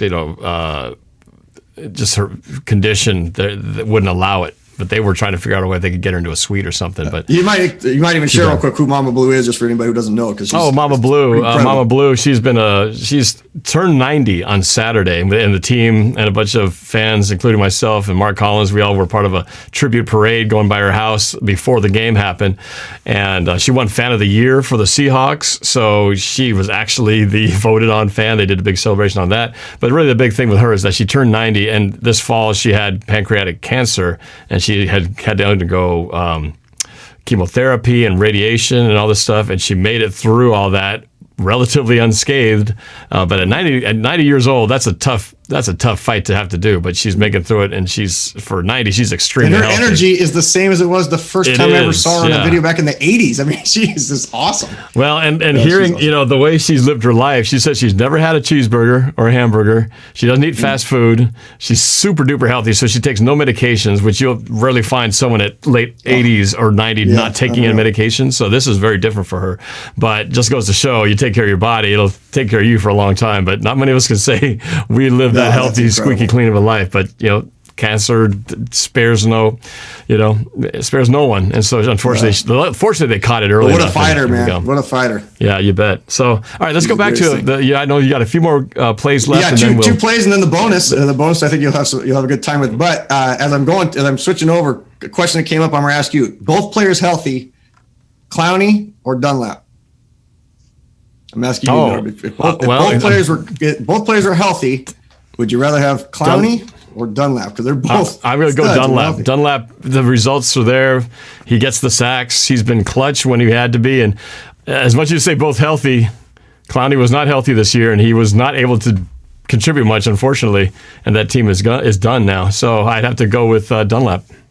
And I'm going to agree. And you hit the nail on the head. Timing in this game and in all sports is everything, right? It's when do you do these certain things, even though a sack always matters. But it just seems like Dunlap just does it when you need it. Yeah, exactly. We didn't get as much right, in certain games, but certain games like he's the guy. Okay, so most people are upset, or they think that Metcalf this is the play before he gets upset. I mean, after this play takes place, and then afterwards he's going to get upset within about a minute or so of this play happening. Now, a lot of people were talking about him being upset that he wasn't having the ball thrown his way or what have you. You got to remember that him being upset was basically after the second drive that took place. So there hadn't been a lot of plays yet in the game. I'm gonna argue as a coach that he absolutely started to become incensed after this play, which is a catch, and you'll see why. So I'm gonna let the play run. Yes.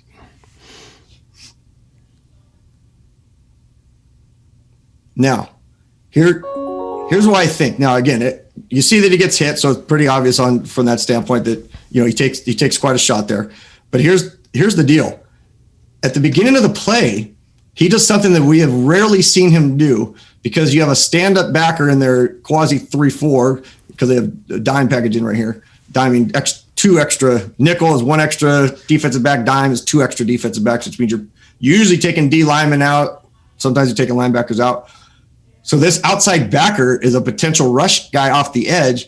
And even though we have 5-on-3 or 5-on-5, if these two guys come, for whatever reason, Metcalf does a little bit of an inside or an indoor chip, as we call it.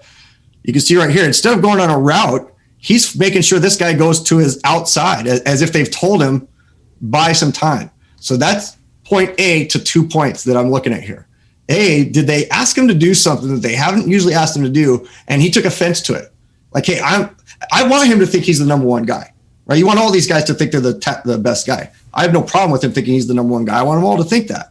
But if they said, hey, we want you to stay in and chip block because they're just getting to us, and you're the biggest guy, even though we both know he's not the greatest blocker, did they ask him to do something that now took him out of the realm of what the play is going to be? Here's why I say that.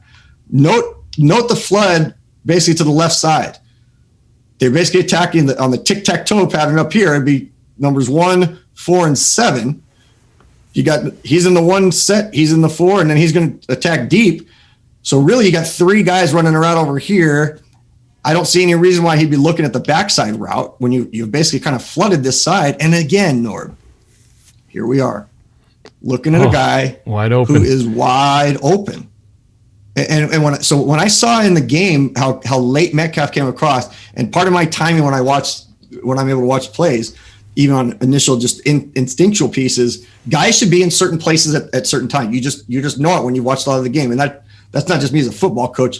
Anybody who's watched NFL for a long time, you kind of get a sense of where guys should be after play. So when Metcalf goes across the play, I hadn't recognized early when the play actually happened that he had done this little chip thing. I mean, because the lower angle, you could see Metcalf in the slot, but I'm usually kind of watching the center to see what type of rushes right away. And then my eyes kind of pan around back here to see what's happening. Well, I didn't see this part at first. Didn't notice that. But by the time Metcalf gets to here, I'm like, man, that's what, he must have run some sort of a pivot route where you kind of angle to the outside and reverse, come back in. It's a very strong play that a lot of slots run. Well, he gets thrown and then he gets drilled. Creamed, yeah. Well, the thing is, Russ never, ever, ever looks to his left, which is why I'm trying to, I just don't understand what he's really coming after. I mean, he's dropping back. You got a running back who's quickly gone out to the flat. You can throw that one. We're in a position where we don't need a lot of yards. We only need 6 yards for the first down, 7 yards for the first down. And you're running a clear out. It's wide and this open is there, typically the guy you're going to look for. And most reads, if you have 3 receivers, most of the time, I'm not saying by rule, most of the time when 3 receivers flood a route, you go short to deep. But when it's a running back that goes into the flood, your read is usually deep to short. Well, Russ is smart enough to know there's a safety there. So as he drop in a normal thing, he's not even looking there, Norb. I'm just saying what you would expect a quarterback to be doing in this situation. Quarterback would drop back, single high safety. He's got man-to-man coverage here. Okay, I'm going to look quickly here, and I'm going to go deep and see where is this corner. If this corner drops back, I know I've got this. If this corner or somebody came up, I know I've got the deep. This is just kind of a hot guy. Again, if this was a wide receiver, he'd drop back and he'd probably check here and come here. He's not going to be thrown to Metcalf at the last second, who's just set up to be drilled because you've flooded this side over here, which means more defensive players have come to this side. Not to mention that pass play is only going to get you 5 yards. He's not anywhere near getting a first down. So it's. So you bring up a point, and again, I try not to cover every possible thing because we could go till midnight. The down and distance plays that we called. If I was to pick one thing that would be the reason why he may have got fired, which it could be a million. For me personally, I wouldn't get rid of him, but if I was going to, and he's gone, it would be down and distance play calling per the distance we're trying to get. It's 3rd and 7, and we've got 3 guys who are 15 plus yards down the field. One guy who was used as a decoy because he had to do an indoor chip block, and we've got a running back out here. And there have been multiple times where we've seen Russ scramble and then throw a ball to a running back out here on a 3rd and 5 or longer. And to me, 3rd and 5 or longer is 4 receivers and a running back who does a check. So, check block first and then swing, flat, Texas route, something like that. We've got these concepts where we're sending guys deep, deep, deep. And then, like you said, the one guy we throw to, he's the guy running a very shallow cross after he's done an indoor chip. But Russ had plenty of time. If we just go back and watch the play at regular speed, if he wanted to throw it to the tight end, who's basically slot 1, 2, 3, 4, 5, and then throw it. But he's so nervous right now. His footwork, everything, and this is early in the game, right? This shouldn't happen anytime in the season. Just watch his feet. 1, 2, 3, 4, 5, hot. Like he is so nervous, he's not even looking for anything. And yet we got this guy wide open. So really difficult when you see that type of deal happen. And you'll see it real quick. I'm only going to show it once from the end zone because it was better to cover from this side. But you can see as Metcalf will come across in a second, he's just at the edge of the frame, gets the chip, never looks to the left, and then it's a hopeful route. But again, Russ should know based on his experience. And there's a lot to think about, but when you're getting paid the money he's getting paid, Norb, he has to know those things. I've got a flood concept going to my left. 3 receivers are in tic-tac-toe, 1, 4, and 7. 3 are there. I've got help chip side underneath here, which means I've got 6 on 5 and a running back who may or may not be helping. But that flood tells me that defense is going to shift over to that side. So if I drop it off to my guy here on the drag in linebacker territory, that is snot bubble territory, as we call it on the defensive side. when I was the defensive coordinator, it was the only way I could say it in a nice way, because I didn't like using war and all that. I would just say, hey, this is snot bubble territory. Give the guy a snot bubble when he comes in there. You hit him so hard that if you go to help him up, snot bubbles are there, right? You don't think a linebacker wants that shot on a DK Metcalf when Metcalf is the social media king of buffness and toughness and all these other things? And now the Rams get a shot like that on him right there. It was 60 seconds, maybe 120 seconds of live world time later that they show the video of him being upset, which is why I see it as more, not so much they didn't throw it him, because the first 4 plays of the game were sack, deep left to him, deep right to Lockett, sack. And then we went another couple plays that were just bad. And then this series right here, he gets the catch. And then he's very, very upset. There's a reason why. There's one reason why that I think it's, potentially happening. So that was a bummer. So I'm going to go right into the next play unless you have some comments on that one. No, that's because this is the one that's obviously this is the one that broke our back. And there's some obvious things and not so many obvious things. Now, this is the pick 6. We're not going to watch it all the way to and we're going to pretend like he didn't score, and we're still going to play this weekend and everything's exciting. We don't have to watch Nord play Madden 20 times this week. So you can count it. I won't be throwing any bubble screens like that, though. At least not. Well, and unfortunately, for a guy who chews gum, that this is not a bubble. It is a bubble screen potentially, but there's no bubble. Like right. He tried to blow the bubble and it popped, and a lot of different things happened that weren't supposed to happen. First off, Russ. You got to bring the play tips up. It off. No, oh, sorry, my fault. Russ tips it off with his footwork. And in the press conference after the game, I don't recall which corner was playing on this side. After the game, he said, the corner said, I have seen them run this play 100 times this year. So I knew it was coming. Well, so I knew it was coming before the snap based on Russell, how he set his feet, because he sets his feet a little more. He goes heavy foot, light foot. And again, these are the things that I dork out on, right? I geek out on the smallest minute things, because when I'd watch film of another team for years, I was trying to find what is the giveaway. First thing I ever did, if anybody wants to coach, first thing, I'm coming right back to because I think people will like this one. First thing I ever did when I would watch film is I would watch the wide receivers for the other team. So if I was studying their offense with my defensive coordinator, very first thing that I would look for, he was looking for something in different order, was the wide receiver's hands. Because I knew that even at the NFL level, wide receivers' hands will tell you if it's a run or a pass often. Because when it's a pass, guys get excited. Their hands start moving. They start getting ready. If they have to go block, or they're just going to run a clear out, their hands drop, a little bit more relaxed stance, their back foot goes down. So there's certain things that players are doing. So I knew when we'd face certain teams that didn't throw very much, that if they're going to throw and their receivers moved, I just tell our defensive backs, hey, don't tell them we know this, but every time number 82 comes out, you see his hands doing this, probably means they're going to pass the ball. Well, same thing here with Russ. He does some different things with his feet that are becoming pretty obvious with what they're doing. So let me switch this back. Are you a good poker player, Bill? This feels like you're looking at all these tells of people. It seems like you'd be a good poker player. Are you? Yeah, poker's not my thing, but my dad's one hell of a Texas Hold'em guy. So okay, yeah. All right. Well, let's see. In the world of poker, there's a major tell here. You're saying. So what is it? I think the only way you can be successful, and I'm not saying I was overly successful. I just had a fun career. Like I enjoyed what I was doing because I liked looking for the little thing. This is in any game. It's easy to find the big stuff. It's what's that little thing that they don't know that they're doing. What's everybody knows trends. The third and 2, they always run the ball. But does a player do something that gives plays away?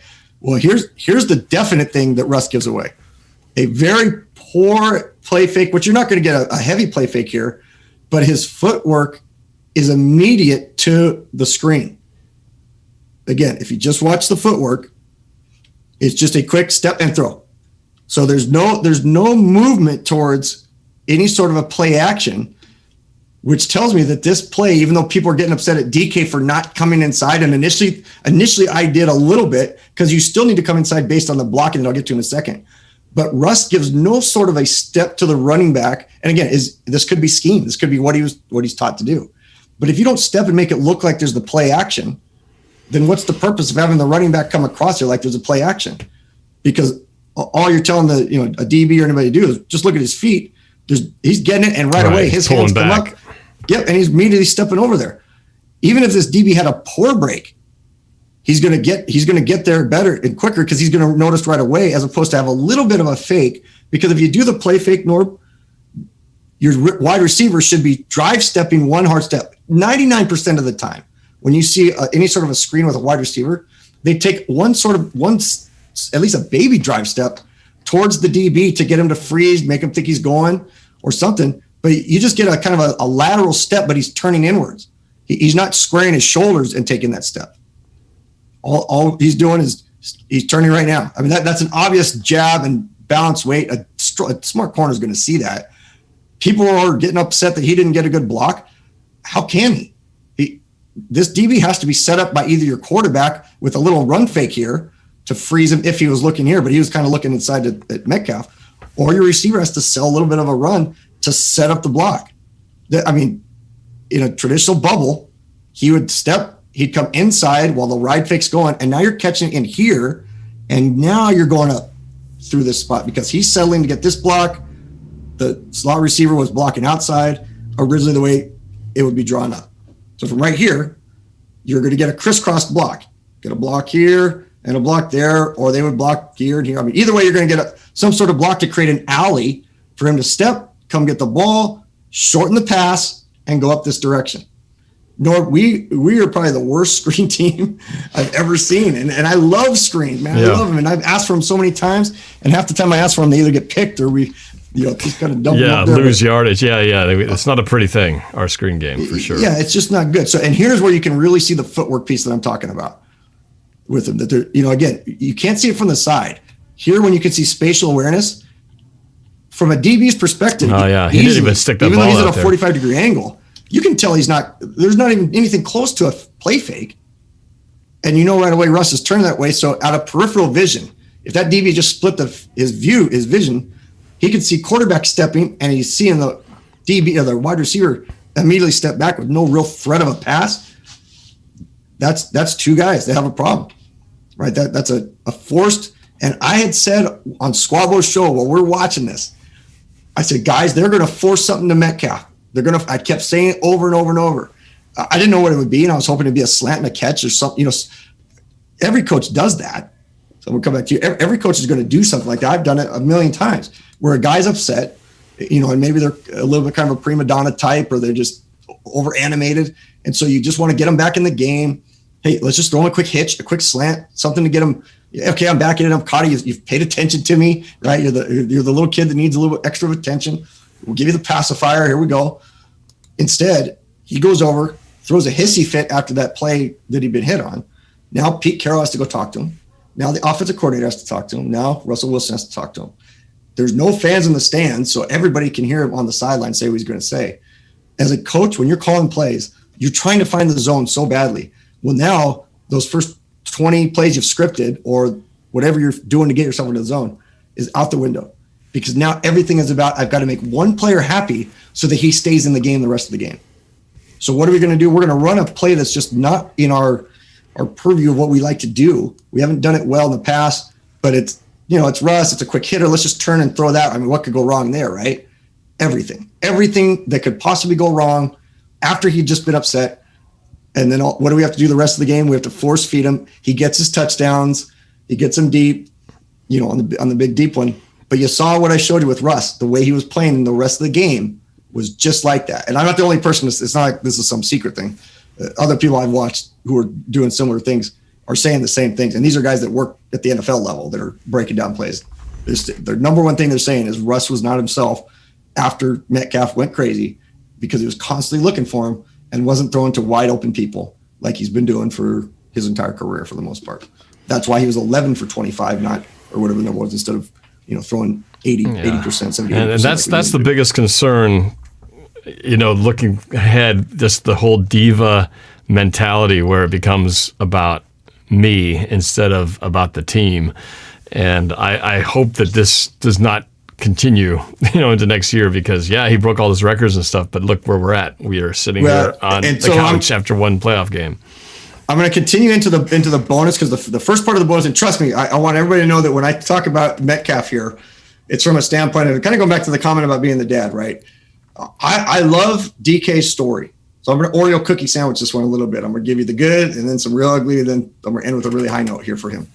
I love his story, his background. And those of you who haven't followed it from a standpoint of in college, he broke, to the point broke his part of it, almost severed the cord in his back, to the point where they thought he was not going to be able to walk, and then he was able to walk, and they thought, well, you're not going to play. And he said, hey, I'm going to prove you all wrong. And within 6 months, he was already draft ready, like showing people he could play in the NFL. I mean, the workout regimen and what he does to get himself ready, one of the best stories. And if you watch any of the pieces, there's one piece in particular, you'll cry watching it. Like, we're so glad he's in Seattle. And you saw it the day he was drafted, how emotional he became. So I love the kid. And that's the thing. He's a kid. So anything I'm saying about him is from a standpoint of his upside is great. He can be there, but he is such a spark plug that if he doesn't clamp it, and if people just let him do it, like, hey, just settle down. And I've seen Pete Carroll a couple of times when he did it earlier in the year, and you'll see it's like, just settle. No, sometimes you just got to pull a guy out and say, hey, we got to talk for a second. And let me remind you of a couple things that I'm going to remind this group of right now.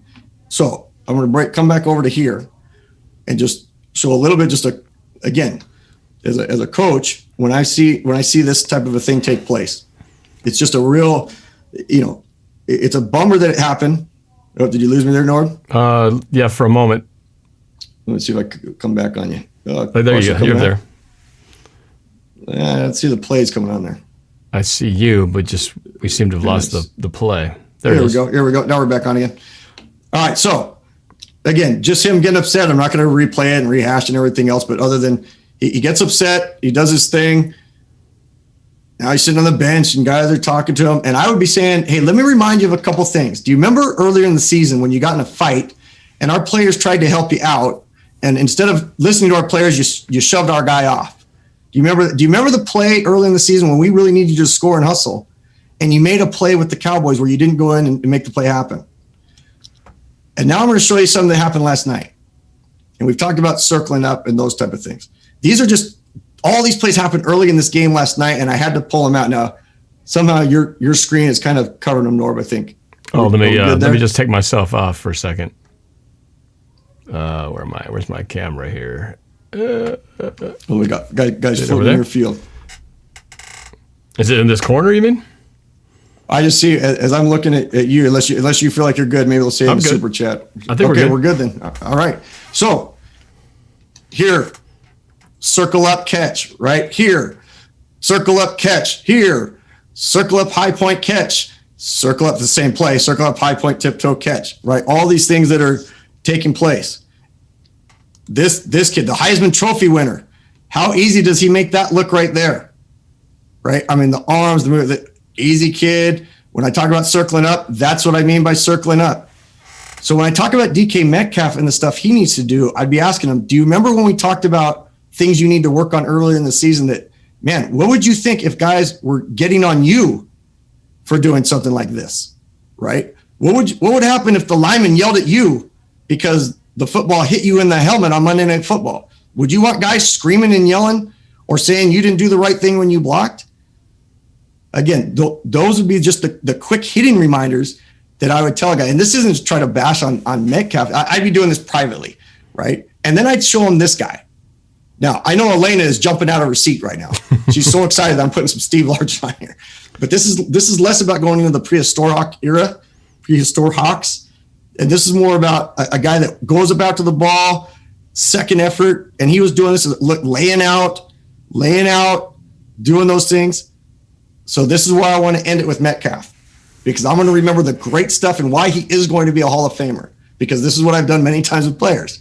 I bring him in, I talk to him, I tell him, hey, we got you for a reason. We brought you to our team for a reason, or you're playing for a reason, or we love having you for a reason at my level. And now you've done some things that aren't very smart. And we didn't talk about the penalty you had jumping into the stands and all this other stuff.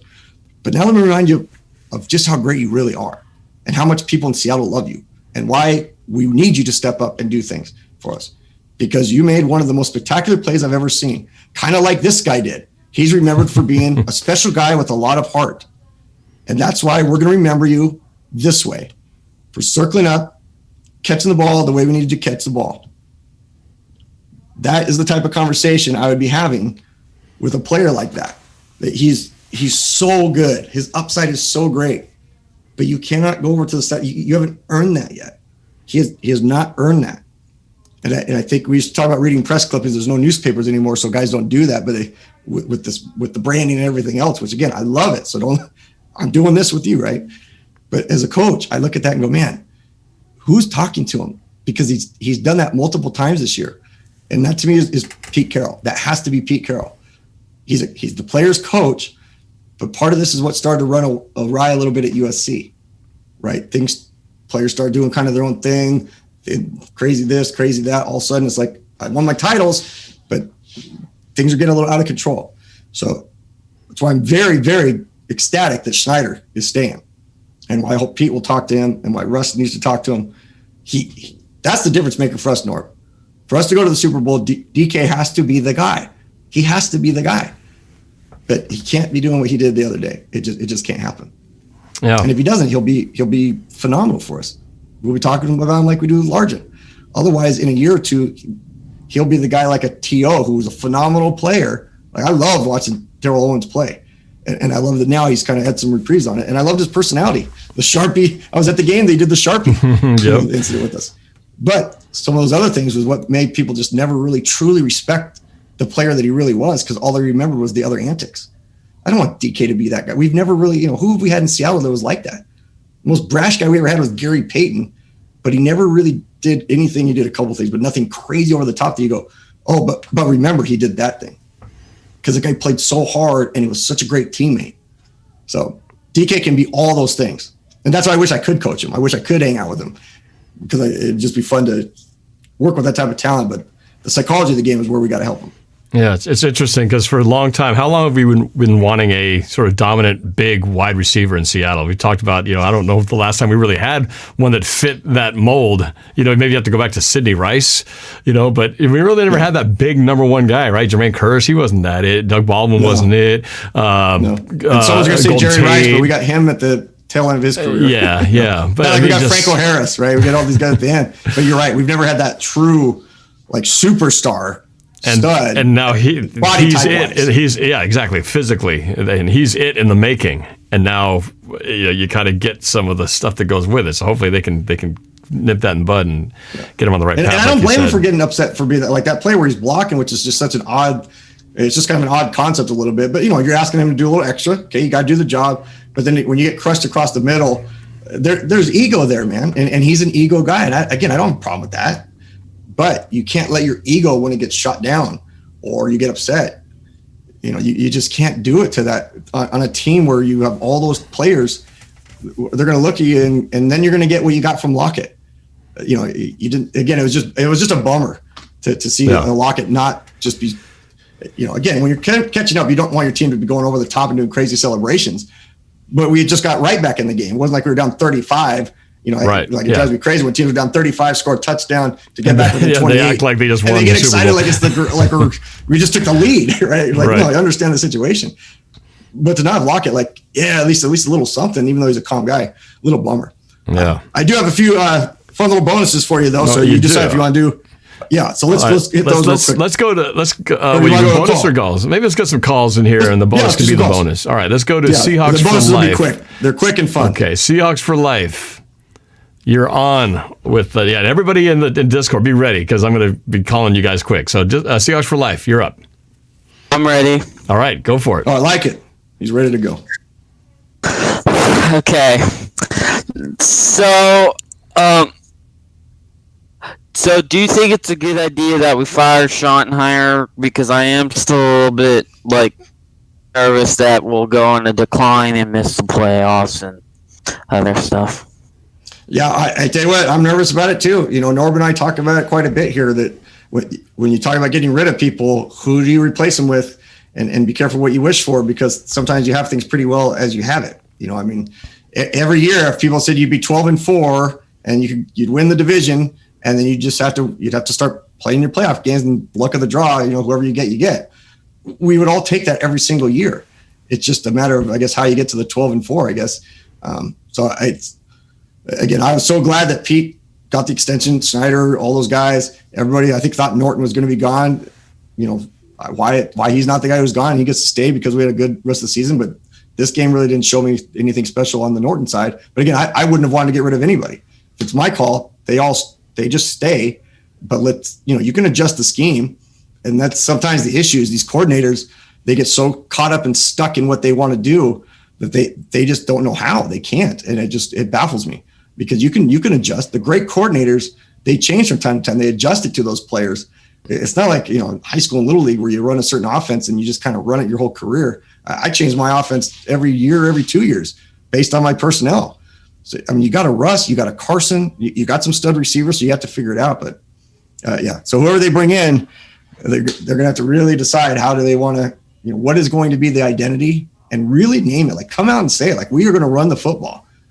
Great, Russ, you got to do it. Make it happen and be high percentage. Or we're going to gunsling it and go after it and do that. Or we're going to be RPO, but we're jack of all trades. So that was a little bit of the problem there. So I am a little nervous about what's going to happen. Yep. Well, we will be nervous until we find out who's in there, and then once we do find out who's in there, nervous about how it all goes. But I guess with that potential change, there comes the hope of something better. I got to ask you real quick before I take the next call.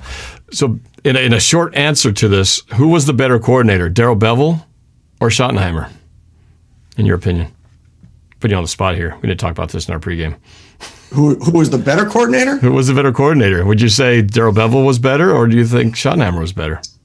Man, do I get him with the same players? If the same players, then That's I'm a taking simple question, man. You're going to have to just take... It's not, man. It's like taking different... It's like taking players in a different era. It's true. If Schottenheimer has Marshawn Lynch... Okay, true. That changes the scale, right? All right. And if he all gets... things being equal, same players... I would take Schottenheimer. Okay. All right. That's all I want to know. That first 8 weeks of the season, when we're throwing up 30+ points and doing those things, it's fine. Yeah, all right. So I would take Schottenheimer. All right. It's close, though. It's close. But if all things are equal... But if I have to take them with the teams they have, then I'm taking the guy who took us further. All right, let's go to Betania A. BJ. Hello? Hi there. You're on with Coach Marsh and NorbCam. What's your question? Hi. It's BJ, by the way. BJ. All That's right, just BJ. my real name. All right, BJ. We'll go with BJ. Yeah, so, Coach, do you think the Seahawks, looking for the offensive coordinator, do you think they should go with someone like, that's offensive minded, knows how, to work with the pass game and, really understands the pass game and how to work with our personnel? And, go with the Chiefs quarterback coach and pass game coordinator, or should they just, Who is that? Who did you say I missed that last sentence? Go with the which coach?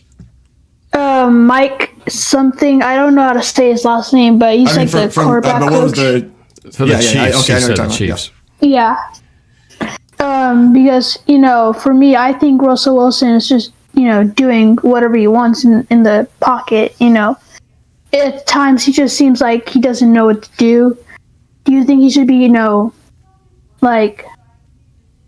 taught, get, consequences for that? Because, he's really not getting any consequences, for doing whatever he wants.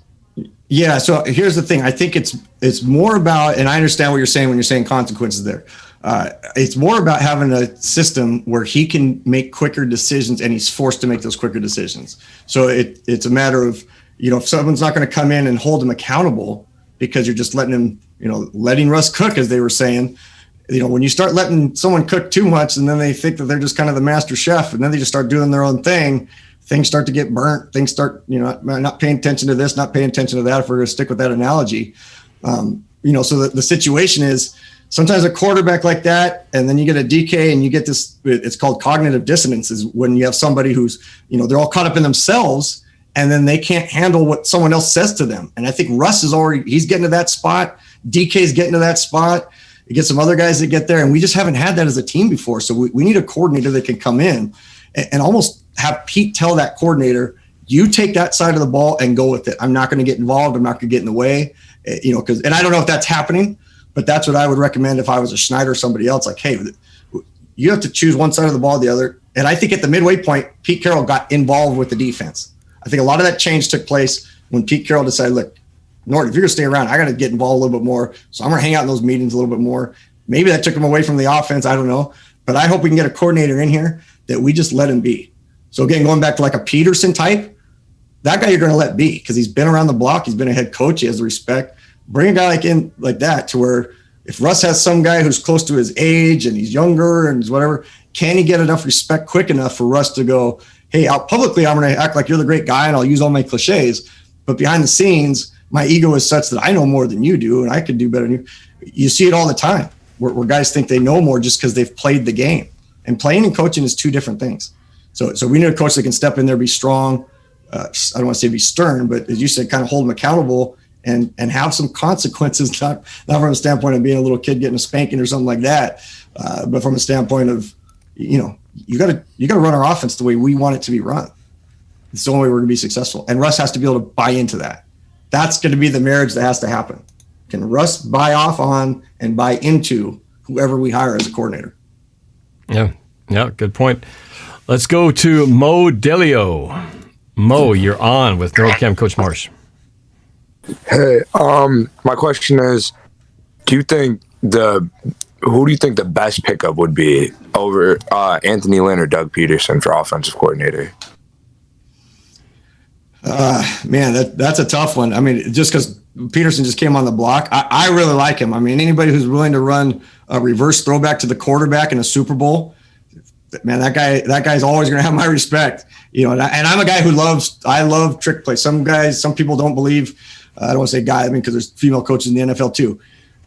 Some people don't believe in that. They just think traditional football is the way to go, and trick plays are just not part of it. To me, if it's within the rules, any play is a legal play, and you can make it work.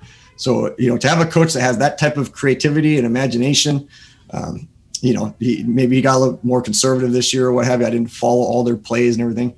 I would love to get a Peterson, a guy who wants to prove wrong. Maybe felt like he got screwed up a little bit over there and feels like he has something to prove. Man, I think it'd be great. Have him come home, hometown hero. I think he'd get along with Carroll great. I just love his demeanor, and I think he'd have instant respect from a Russell, and definitely he would hold a Metcalf accountable. You know what I wonder from a Coach Peterson standpoint? We talked about head coaches who are coordinators who go to head coaches and they come back to coordinators because maybe it's not their thing. But this is a guy who did win the Eagles' only Super Bowl in the play you just mentioned in that game. I wonder how hard it is as a head coach from his own ego standpoint, thinking, I'm not just some head coach who failed. I'm a head coach who won a freaking Super Bowl, man. I need another head coaching job somewhere. So I wonder if in his mind, he thinks he's head coach material and is a lot better than the 32 other coaches that are out there, that he may not want to settle for some OC job when he thinks he should be leading a Super Bowl team that's floating out there somewhere, No, there's no doubt about it. I mean, you're absolutely right. I mean, he's absolutely looking for a head coaching job first. I got to think, especially with all those jobs still out there. So the fact that really nobody's hired, anybody to date. So so everything I've been talking about here has just been about Seattle. But without a doubt, I have to think his number one thing is, I'm going to prove you guys wrong for not bringing me back. I'm going to go find another team, and then I'm going to come back and beat you guys, just like a guy who doesn't get drafted early, says they have a chip on their shoulder, so to speak. So if he does not get hired as a head coach, but then is there a red flag there? If he's applying and doesn't get a job, what do those people know that we don't know? If he isn't applying, if we don't hear that he's applying, then if he comes to Seattle, man, I'll be ecstatic, because that would tell me that, he wants a break. He still wants to stay in the league, still wants to stay relevant, but he just doesn't want to be the head coach because of all the turmoil he dealt with or what have you. Just wants to come do his thing under a coach that, because again, Pete Carroll's all the things are lining up perfect for it to happen, because Carroll's a defensive-minded guy. It'd be hard to go into a place, if you want to be the new offensive coordinator when Bieniemy goes, because you got Andy Reid, who's an offensive guy, who finally allowed Bieniemy to take over somewhat, but Reid still has a lot of say in those calls. It's just like when guys leave Belichick, they're not always the great coaches that they were when they're under Belichick, because they have to go be their own person. But here, Peterson could come in and deal with the offense, let Carroll take care of the defense. I think it'd be a great fit.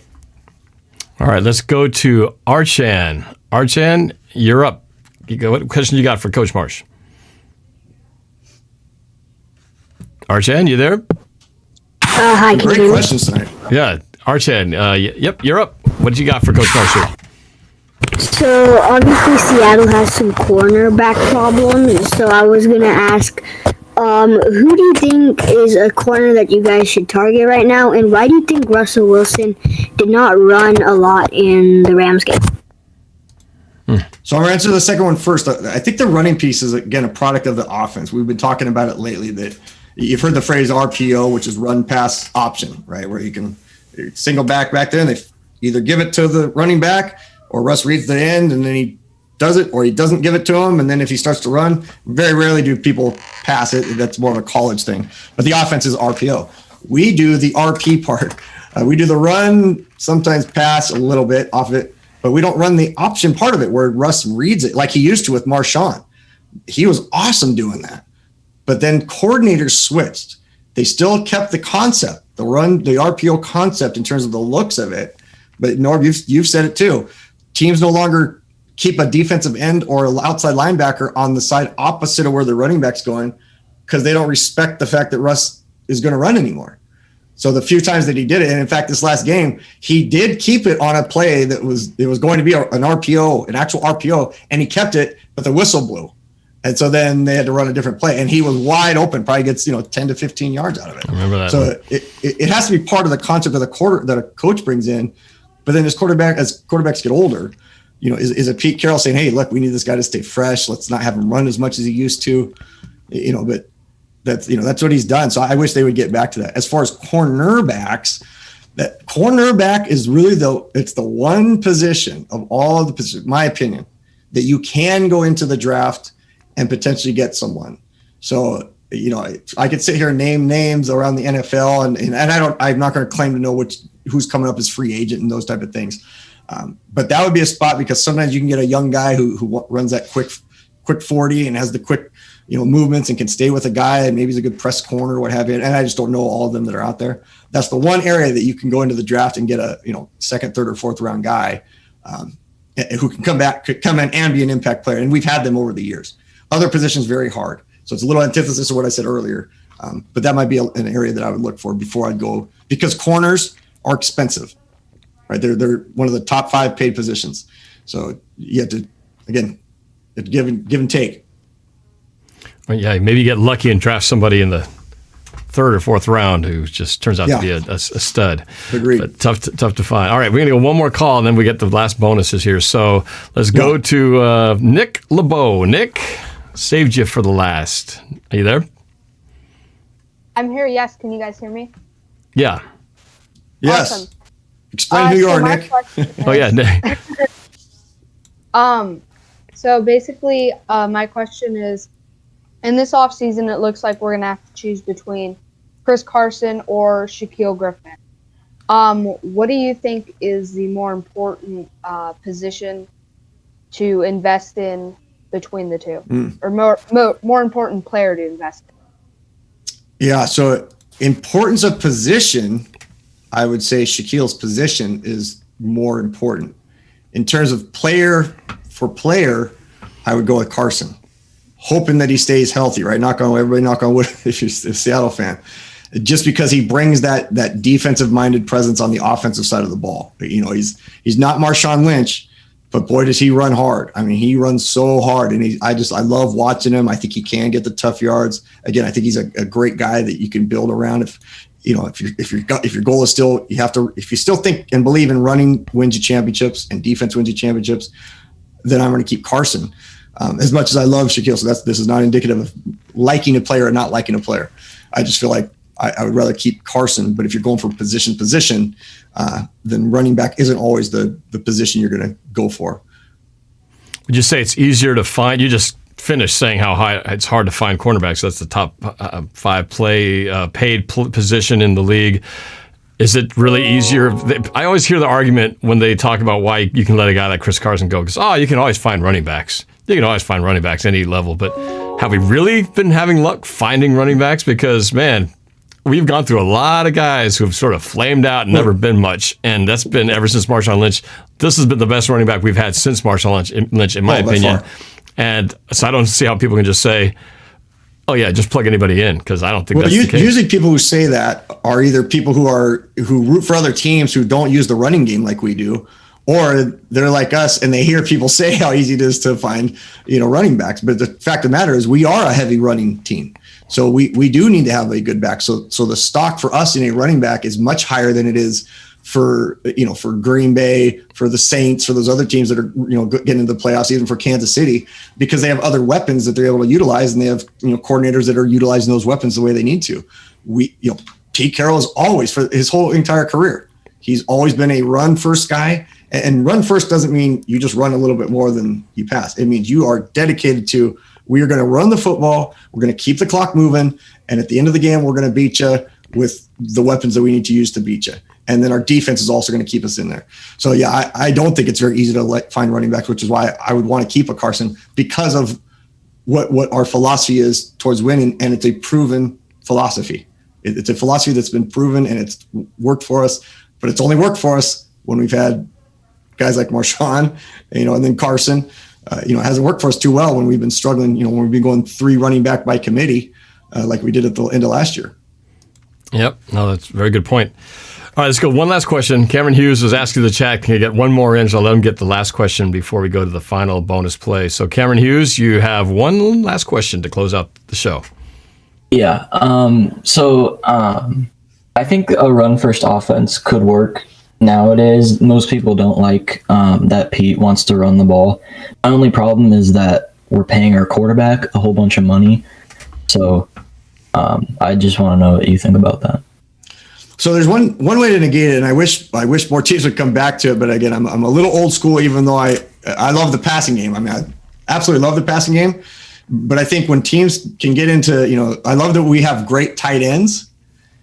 I would also like it if we took maybe one of those tight end types, and not the actual person, but convert the 3 tight end group to a 2 tight end group and bring back the idea of a fullback.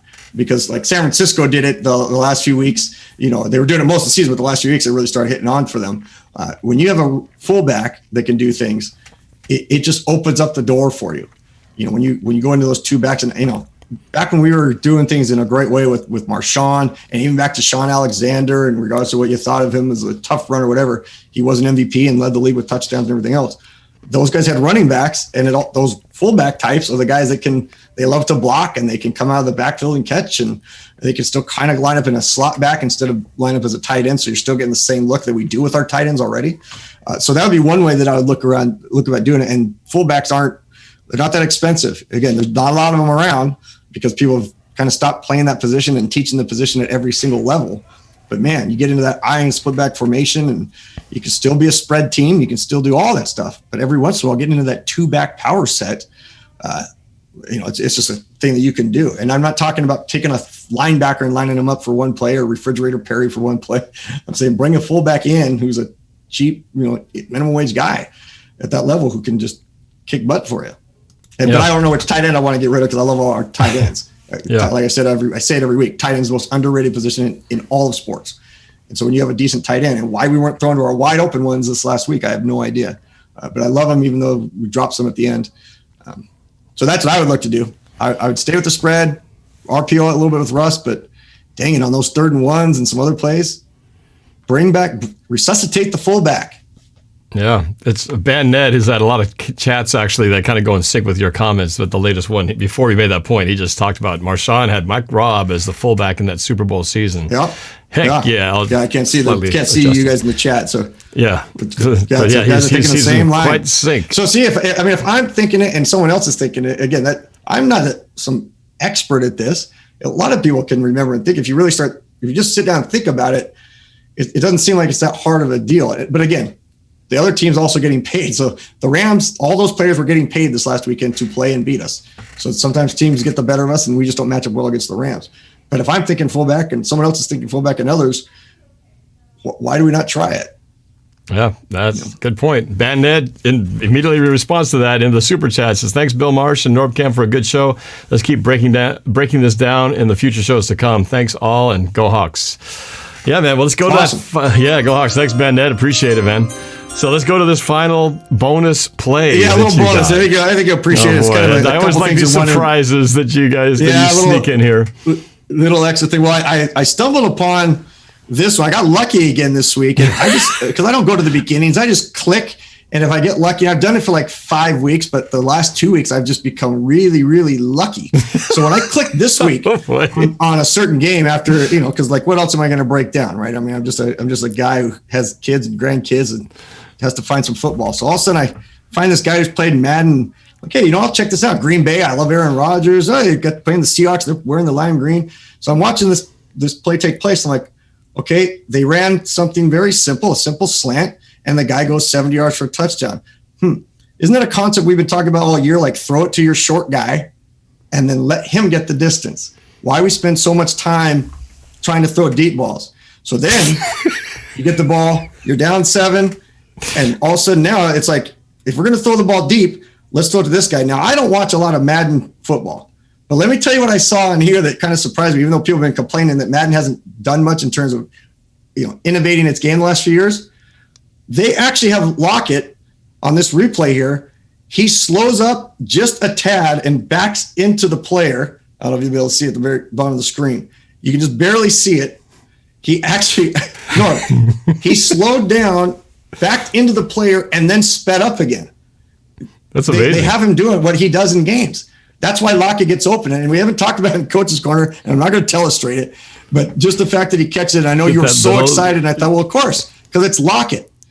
But here's the best thing I've ever seen in a video game, a football video game. Now, I go back to the Tecmo Bowl game, right, where you picked Bo Jackson or Jerry Rice, or you picked Eagles quarterback because Randall Cunningham didn't sign the deal. The fact that they have a guy circling up to catch the football, I mean, that is golden. Your favorite position player doing it too, Here's the last play I'm going to show on this little bonus. What in the Rusted DK is going on here, Norb? You're down at like this 15-yard line, and you call 4 verticals, and don't you dare blame the 12-year-old or 18-year-old kid again. Wait a minute. I think Nick LeBeau. Nick, is this the play you wanted to talk about? I mean, this is flat out brutal. Look at the call. You got vertical. Guy's going to run a vertical against 2 safeties. Now, I don't have a problem with the verticals. Now, if it was Nick or the kid, like now I'm talking to the kid who called the play. Great call, actually. The problem is the guy with the controller goes to the wrong guy. Even if you told him to throw to someone before the play, I told my quarterback to throw to certain players. Unless it's not there and you don't like it, don't. There's a rule. And no, let me tell you this rule real quick. This is a rule for everybody to understand. Leather does not penetrate flesh. I'll say it again. Leather does not penetrate flesh. And I tell my quarterbacks that all the time when they come over and throw a ball directly through the linebacker, thinking it would go through him to the receiver. I'd say, just because I told you to throw to Tommy or Freddie or whatever, doesn't mean if the guy's in front of you, you don't throw it away or throw it to your parents in the second row up there. Instead, Norb, come on, man. You go 4 verticals here inside the 18-yard line. And not only that, I mean, what in the rush to throw into Green Bay was that going on there? So just some ugly stuff. So here we go. We keep on going. Now, we've talked about this before, and this is the one I wish I had audio on, because I actually put the Bo Jackson run audio with Monday Night Football to the play that I'm about to show here, and it's phenomenal, but unfortunately the audio didn't make it through. So we'll come back to it. But this was 1981, a game in the Kingdom that most people don't remember. It was filmed by this guy right here, Norb's father, who I call Kuromo because he's the best color analyst out there right now. Here he is, number 26, this guy right here.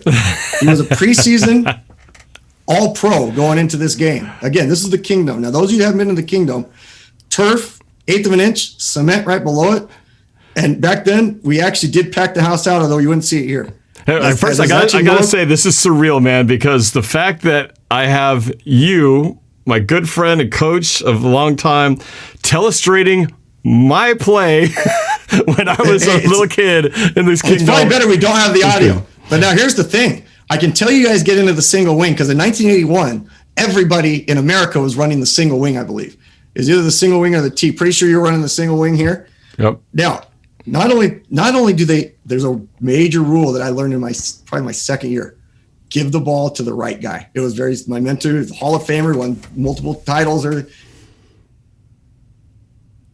He'd always say, when in doubt, give the ball to the right guy. Well, apparently the right guy in this play was you. So NorbCam, before he was NorbCam, gets the ball on this sweep, and then it's like flying. Where did the 4-2-40 come from? I mean, holy cow! I mean, you run the sweep to the corner. They obviously had not learned secondary force because there's no corner out here cutting you off at the edge. Who taught this referee to stand here? To get the heck out of it. Let the kids play. Bad news bears. Let them play. Let them play. But then here's the deal, man. I was fast. There's Mr. Humble. Like, you were Mr. Humble guy. I scored. You score. It's awesome. You turn like, hey, everybody, I'm the man. And kind of like Bo Jackson, I thought you were going to take off into the tunnel. I'm the guy. But instead, they swarm me. They almost knock you out of the game. Or the best tackle I saw in this whole highlight reel is 3 players coming up and smashing you. And then somebody gets up and pulls a what in the DK is going on, spikes the football. You guys get a penalty on the play. 15-yard penalty. And then back then, when we couldn't kick. Here it is. We got the zoom in. Look at that. Loaded T sweep, sprint to the end zone, and even the socks, man. You got the high socks. Yeah, riding up to the kneecaps and it's beyond. Golden. You got the ball in the correct hand. Can't even see it underneath the elbow. I mean, your teammate here is going nuts. Watch this guy. Yes. If we'd have seen this out of Lockett, like, this guy's what, 8 years old? He knows how to celebrate. It's a freaking Pee-wee game in the Kingdom. So that was a big deal to be playing in the Kingdom. That was the first for all of us. So that was something else. That's awesome. That being said, two last things. First one is a major thank you. So about 6 weeks ago, Norb called me up. Blow yourself up so you're big again. Yeah, okay. Yeah, I was going to go to.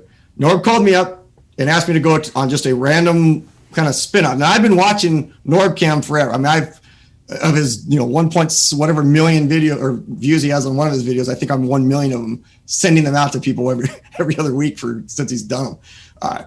Always been a fan, love who he is, everything else. So he calls me and says, do you want to come on, and do this thing? Yeah, let's do it. Well, the evolution of where it's gone has been so fun. And by evolution, I mean the joy I have found in doing this with you, Norb. I mean, and I know that every week we kind of throw all these accolades back and forth to each other, but this is about as genuine as I can be with you, because what I've been able to do, and with the support of my family, and usually it's the kids saying this, but from my parents to Kristyn to my kids and, granddaughter, another one that's on the way any day now, them supporting me, but really you, every time I've texted you, called you, emailed you, whatever, I know you got a day job, you got kids, you got other things going on, even in Hawaii, like you constantly get back to me and help me out, show me how to do this, do that. Never got upset with me, even though 80% of the time I was the one making us late. You never once showed any sort of anything like, oh, you okay? Okay, we're okay. I'd be flipping out if it was my show, and you're like, hey, Mr. Cool Man, Mr. Cool Breeze. But so I went back and I just pulled up, let me pull this real quick. This is 10 seconds of this real quick.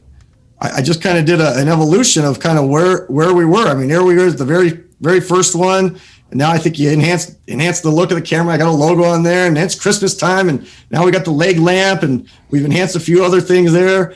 And then all of a sudden, as we continue to go along, now you can tell that maybe I got a little tan or something. I don't know. Now I got a new microphone, and you're teaching me stuff. And then here we are, doing those type of things. So, I don't know how well it showed up on people's computers or screens, but you have no idea out there how hard Norb works to create something so great for you, to the standpoint that he goes so far out of his way for the people that are on his show to make sure that we sound good, we look good, we're doing things. You've made it so fun, man. You brought back a passion of mine that, again, I didn't know what I was going to do in the YouTube world. So to finish it off, put yourself full screen. Put yourself full screen again. No, I'm going right into it. Don't never mind. Okay, all right. I thought you were. Yep, okay. I'm going right into it. This is my couple of my favorite shots of the year. First was this one.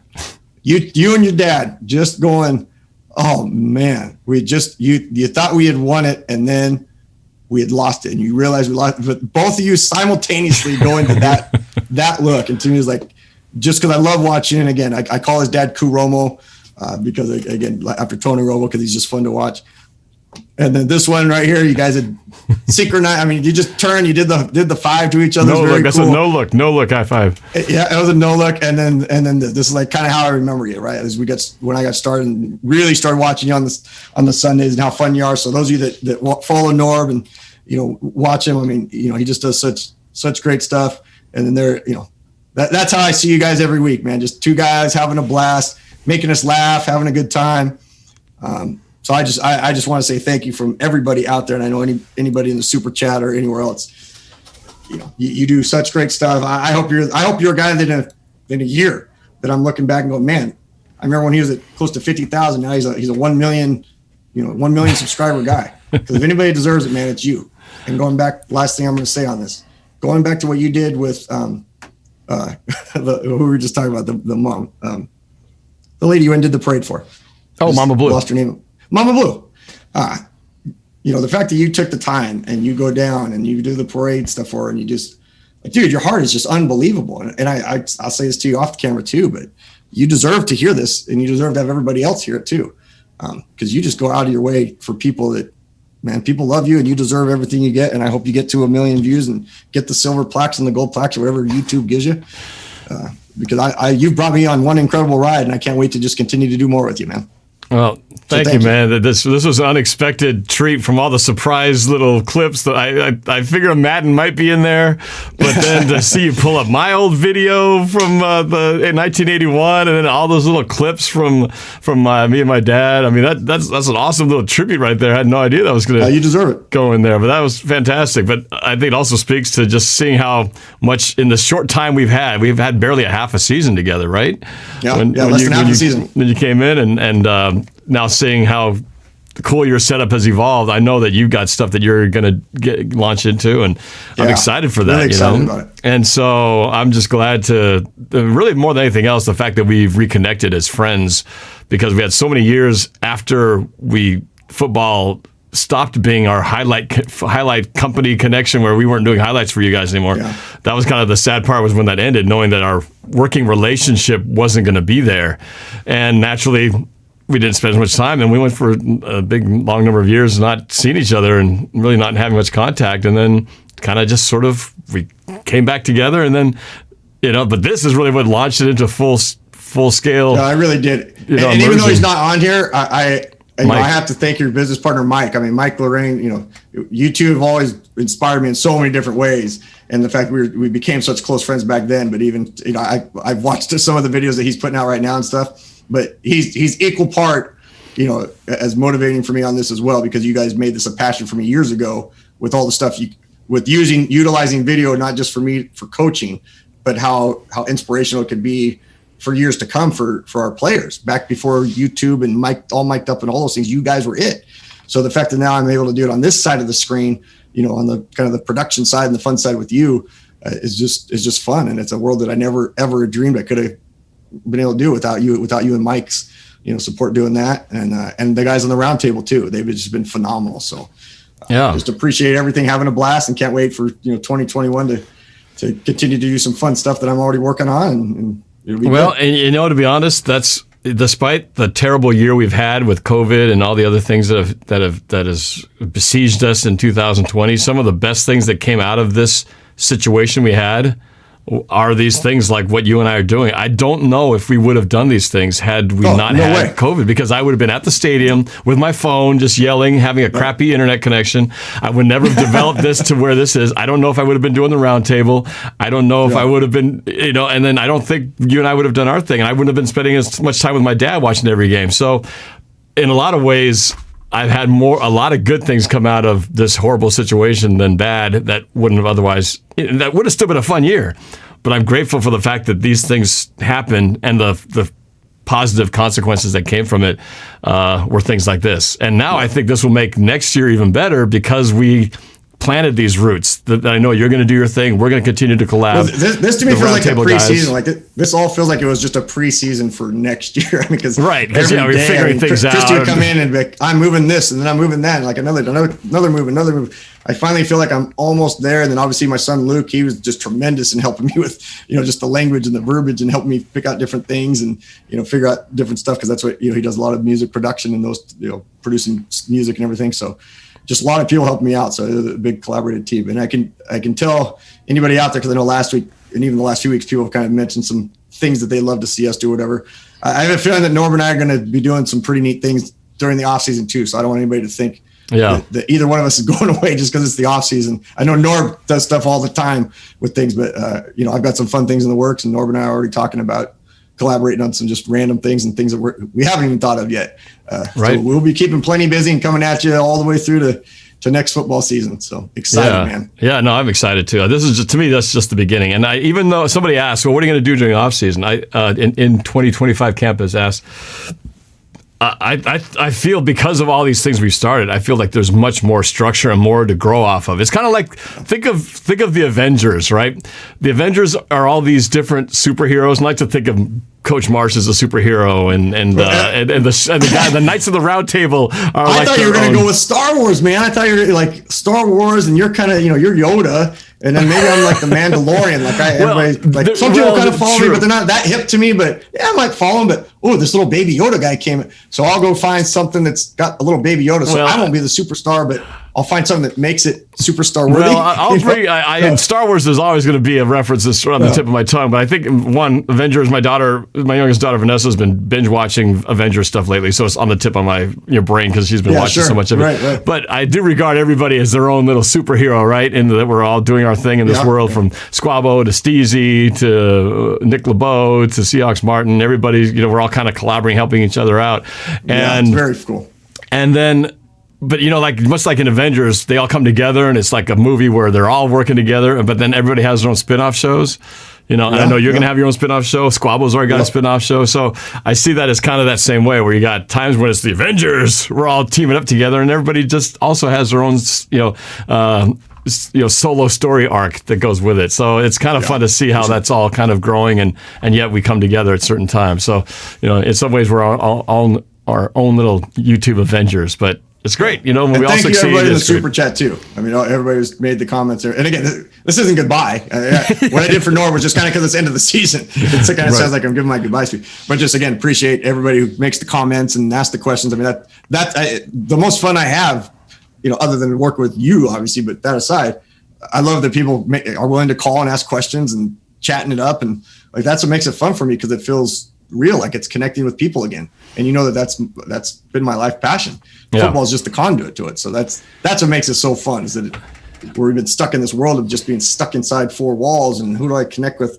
It feels like I kind of stretching the arms out again and connecting with people. And it's not face to face, but it's better than just staring at a computer screen one-on-one with somebody in certain meetings, so. Well, the funny thing is I've been wanting to do a coaching breakdown show, and I had the idea of Football 101 floating around as an idea. I have so many ideas of shows I want to do, and it's, of course, the reality of time to actually get to do it. Yeah. And I've been wanting to do it, and so when you came along and we were suddenly reconnected, I was like, man, there's no better guy I can think of to be the guy to speak on Football 101 than this guy right here. Yeah. I can pretend to fake like I know what I'm talking about, but I don't. So I got to get somebody who really knows. I was like, wait, this would be the perfect guy. And you've been, the perfect, it was like Carlos Dunlap, man. You just came in from landed in a perfect situation, and it's like, bam, where's this guy been this whole time? Just trying to fit in.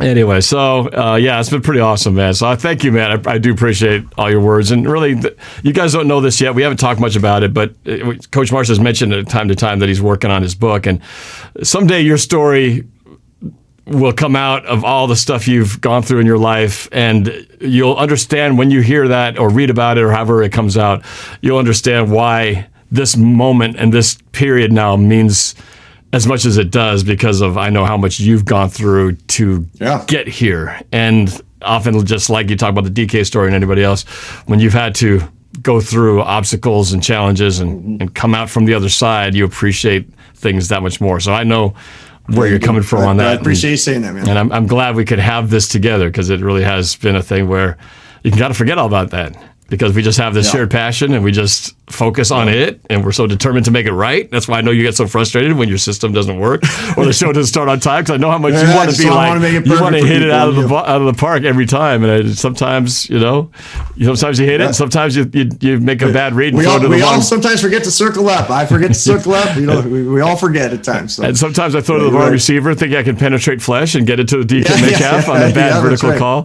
And sometimes it just works or doesn't work. But I appreciate that, man. That is really, and that's why I say live life one play at a time, right? That's what kind of the mantra I live by now. So, it's true for football, and it's true for life itself. Well, I got Nick LeBeau. I was trying to bring him in earlier, but I know that it was him who was coordinating for that play that I tried to throw to DK on all 4 verticals in the red zone. Nick wanted to have a chance to explain himself here. Nick, I'm going to give you this chance, man. Are you there? He deserves a chance. Yeah. Okay, Nick. Nick, it was a great call, man. It was a great call, and just because you told him to throw to Nick. So go ahead. I want to Coach Marsh, hear your thought process. do you have that play up? So can you actually pull it up? Yeah, let me pull it up for you. I'm throwing a curveball at you, and this is No, totally just going off different direction here that we never had planned. But that's what's kind of cool about it. So Nick LeBeau, just to give everybody a breakdown. So I do, if you don't know already. Now, Nick, I got to tell you, when Norb called me 7 weeks ago, if he'd have said 7 weeks from now, you're gonna have someone call and you'll be re-breaking down a Madden play. I just said you're crazy, man. What do you like? Stop smoking those 2-sided cigars before you come on the show. So for those of you who don't know, if you're new to the show or you haven't watched my Madden simulations, I do these. I play games and simulate different games. So I was trying to simulate what would happen if the Seahawks were to face the Packers. Who's not watching them? You get more views on Madden than you get on the coaches' corner. I'm still trying to figure that one out. Yeah. I'll tell my friends, I'm like, yeah, well, we got X amount of views, but he plays Madden and he gets twice as many people watching him. Like, how's that possible? He's got Madden. But then I'm watching it, so I guess that explains it. Okay, so Nick, you want to kind of talk things through because Coach Marsh took a couple of calls here. This is the play to the circle up play to. That was the long to Greg Olsen on the across Olsen's the middle. Great So here you go, Nick LeBeau. You got to explain this, man, or I'm banning you from the super chat next show if you don't have a good explanation. Let me set this up because I went here and I'm asking Nick. Okay, what's the next play? You did a great job getting me down inside the red zone. We got to score in this play. What's the play? Because I think I'm down by 7 at this point here. And then Nick says, let's go 4 verticals. I'm like, really? 4 verticals at the 15-yard line? Okay, man. So then what happens next? So this is what happened. You can roll the play. Sorry, it's a bit of a delay. No, that's okay. So okay, so we're. And you told me I should look right before the play, Nick. You had said you're gonna. Yeah, I told you should look to DK Metcalf. Who's in the slot? Who's in the slot right here on the left? Now, Norb, I got to tell you, Nick LeBeau is correct. He is verbatim correct. He said you should look to DK. He did not say you should throw to DK. Big difference. Nick, now if you want to stop there, Nick, you've won. You might lose if you say something more. You want to end or you want to continue? No, I want to continue because okay, we'll continue. So basically, as you can see, Metcalf, that's when Norb throws it. Now Metcalf cuts in, and Norb throws early, right before Metcalf cuts, and then the linebacker it off. So then there's. So Nick, so remember when I was talking about how it can be the coordinator or it can be the player? Look at the play as it's drawn up. Is it supposed to be a 12-yard hard cut? Does he have is he running a choice route? Right, he can run here, and then he can also run the choice route. So it's a read between the quarterback and the receiver. And Metcalf, who has a safety here, decides to run the angle at the safety instead of staying on the vertical. But go ahead, Nick. Okay, and then the thing was, so he cuts in. The safety kind of covers him, but from what I see... Hey, Nick, there's no kind of. When he cuts in, he's covered. So go ahead. Yeah, but when you wait over here by, I think that's Olsen, or maybe it's Disley, the tight end over there. Right here. Metcalf cuts back to the back of the end zone. There's a tight hole that you can throw it to, and where he'll be open. So I passed it too soon, is what you're telling me. Yeah, basically. But see, Nick, here's the thing. As soon as Metcalf realizes it's an interception, he immediately just turns. He's going to go talk to the people up here. Like he's ready to go throw his helmet off. But Nick, this is where I got it. Here's the thing.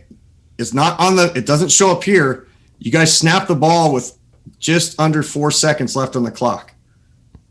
Right. Lot of time took place to call 4 verticals. That's because there's a lot of. It wasn't your fault, Nick. You sent the play down.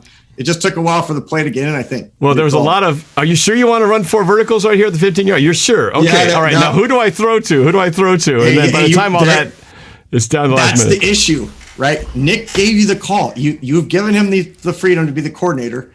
He calls the play. Instead of having confidence, you went all cognitive dissonance on him and all Russ on him and kind of. Are you sure? Are you sure? And now time's running down, and now you're panicking. And then you run it, and you don't have time to read, and you throw it. And Nick had given you he gave you the call. It doesn't necessarily mean it was the right call, but it was the call. You got to go with it. He's the coordinator. Now, because of your throw, Nick LeBeau just got fired as the coordinator. He did get fired. In fact, I fired him right after that play, and I brought somebody else in. He got fired. It was you started the trend. Like, hey, well, Pete's probably watching this last night going, oh, well, shoot, if that guy can fire, how old are you, Nick? 21, 22? You don't have to say your age. I know you're younger than that.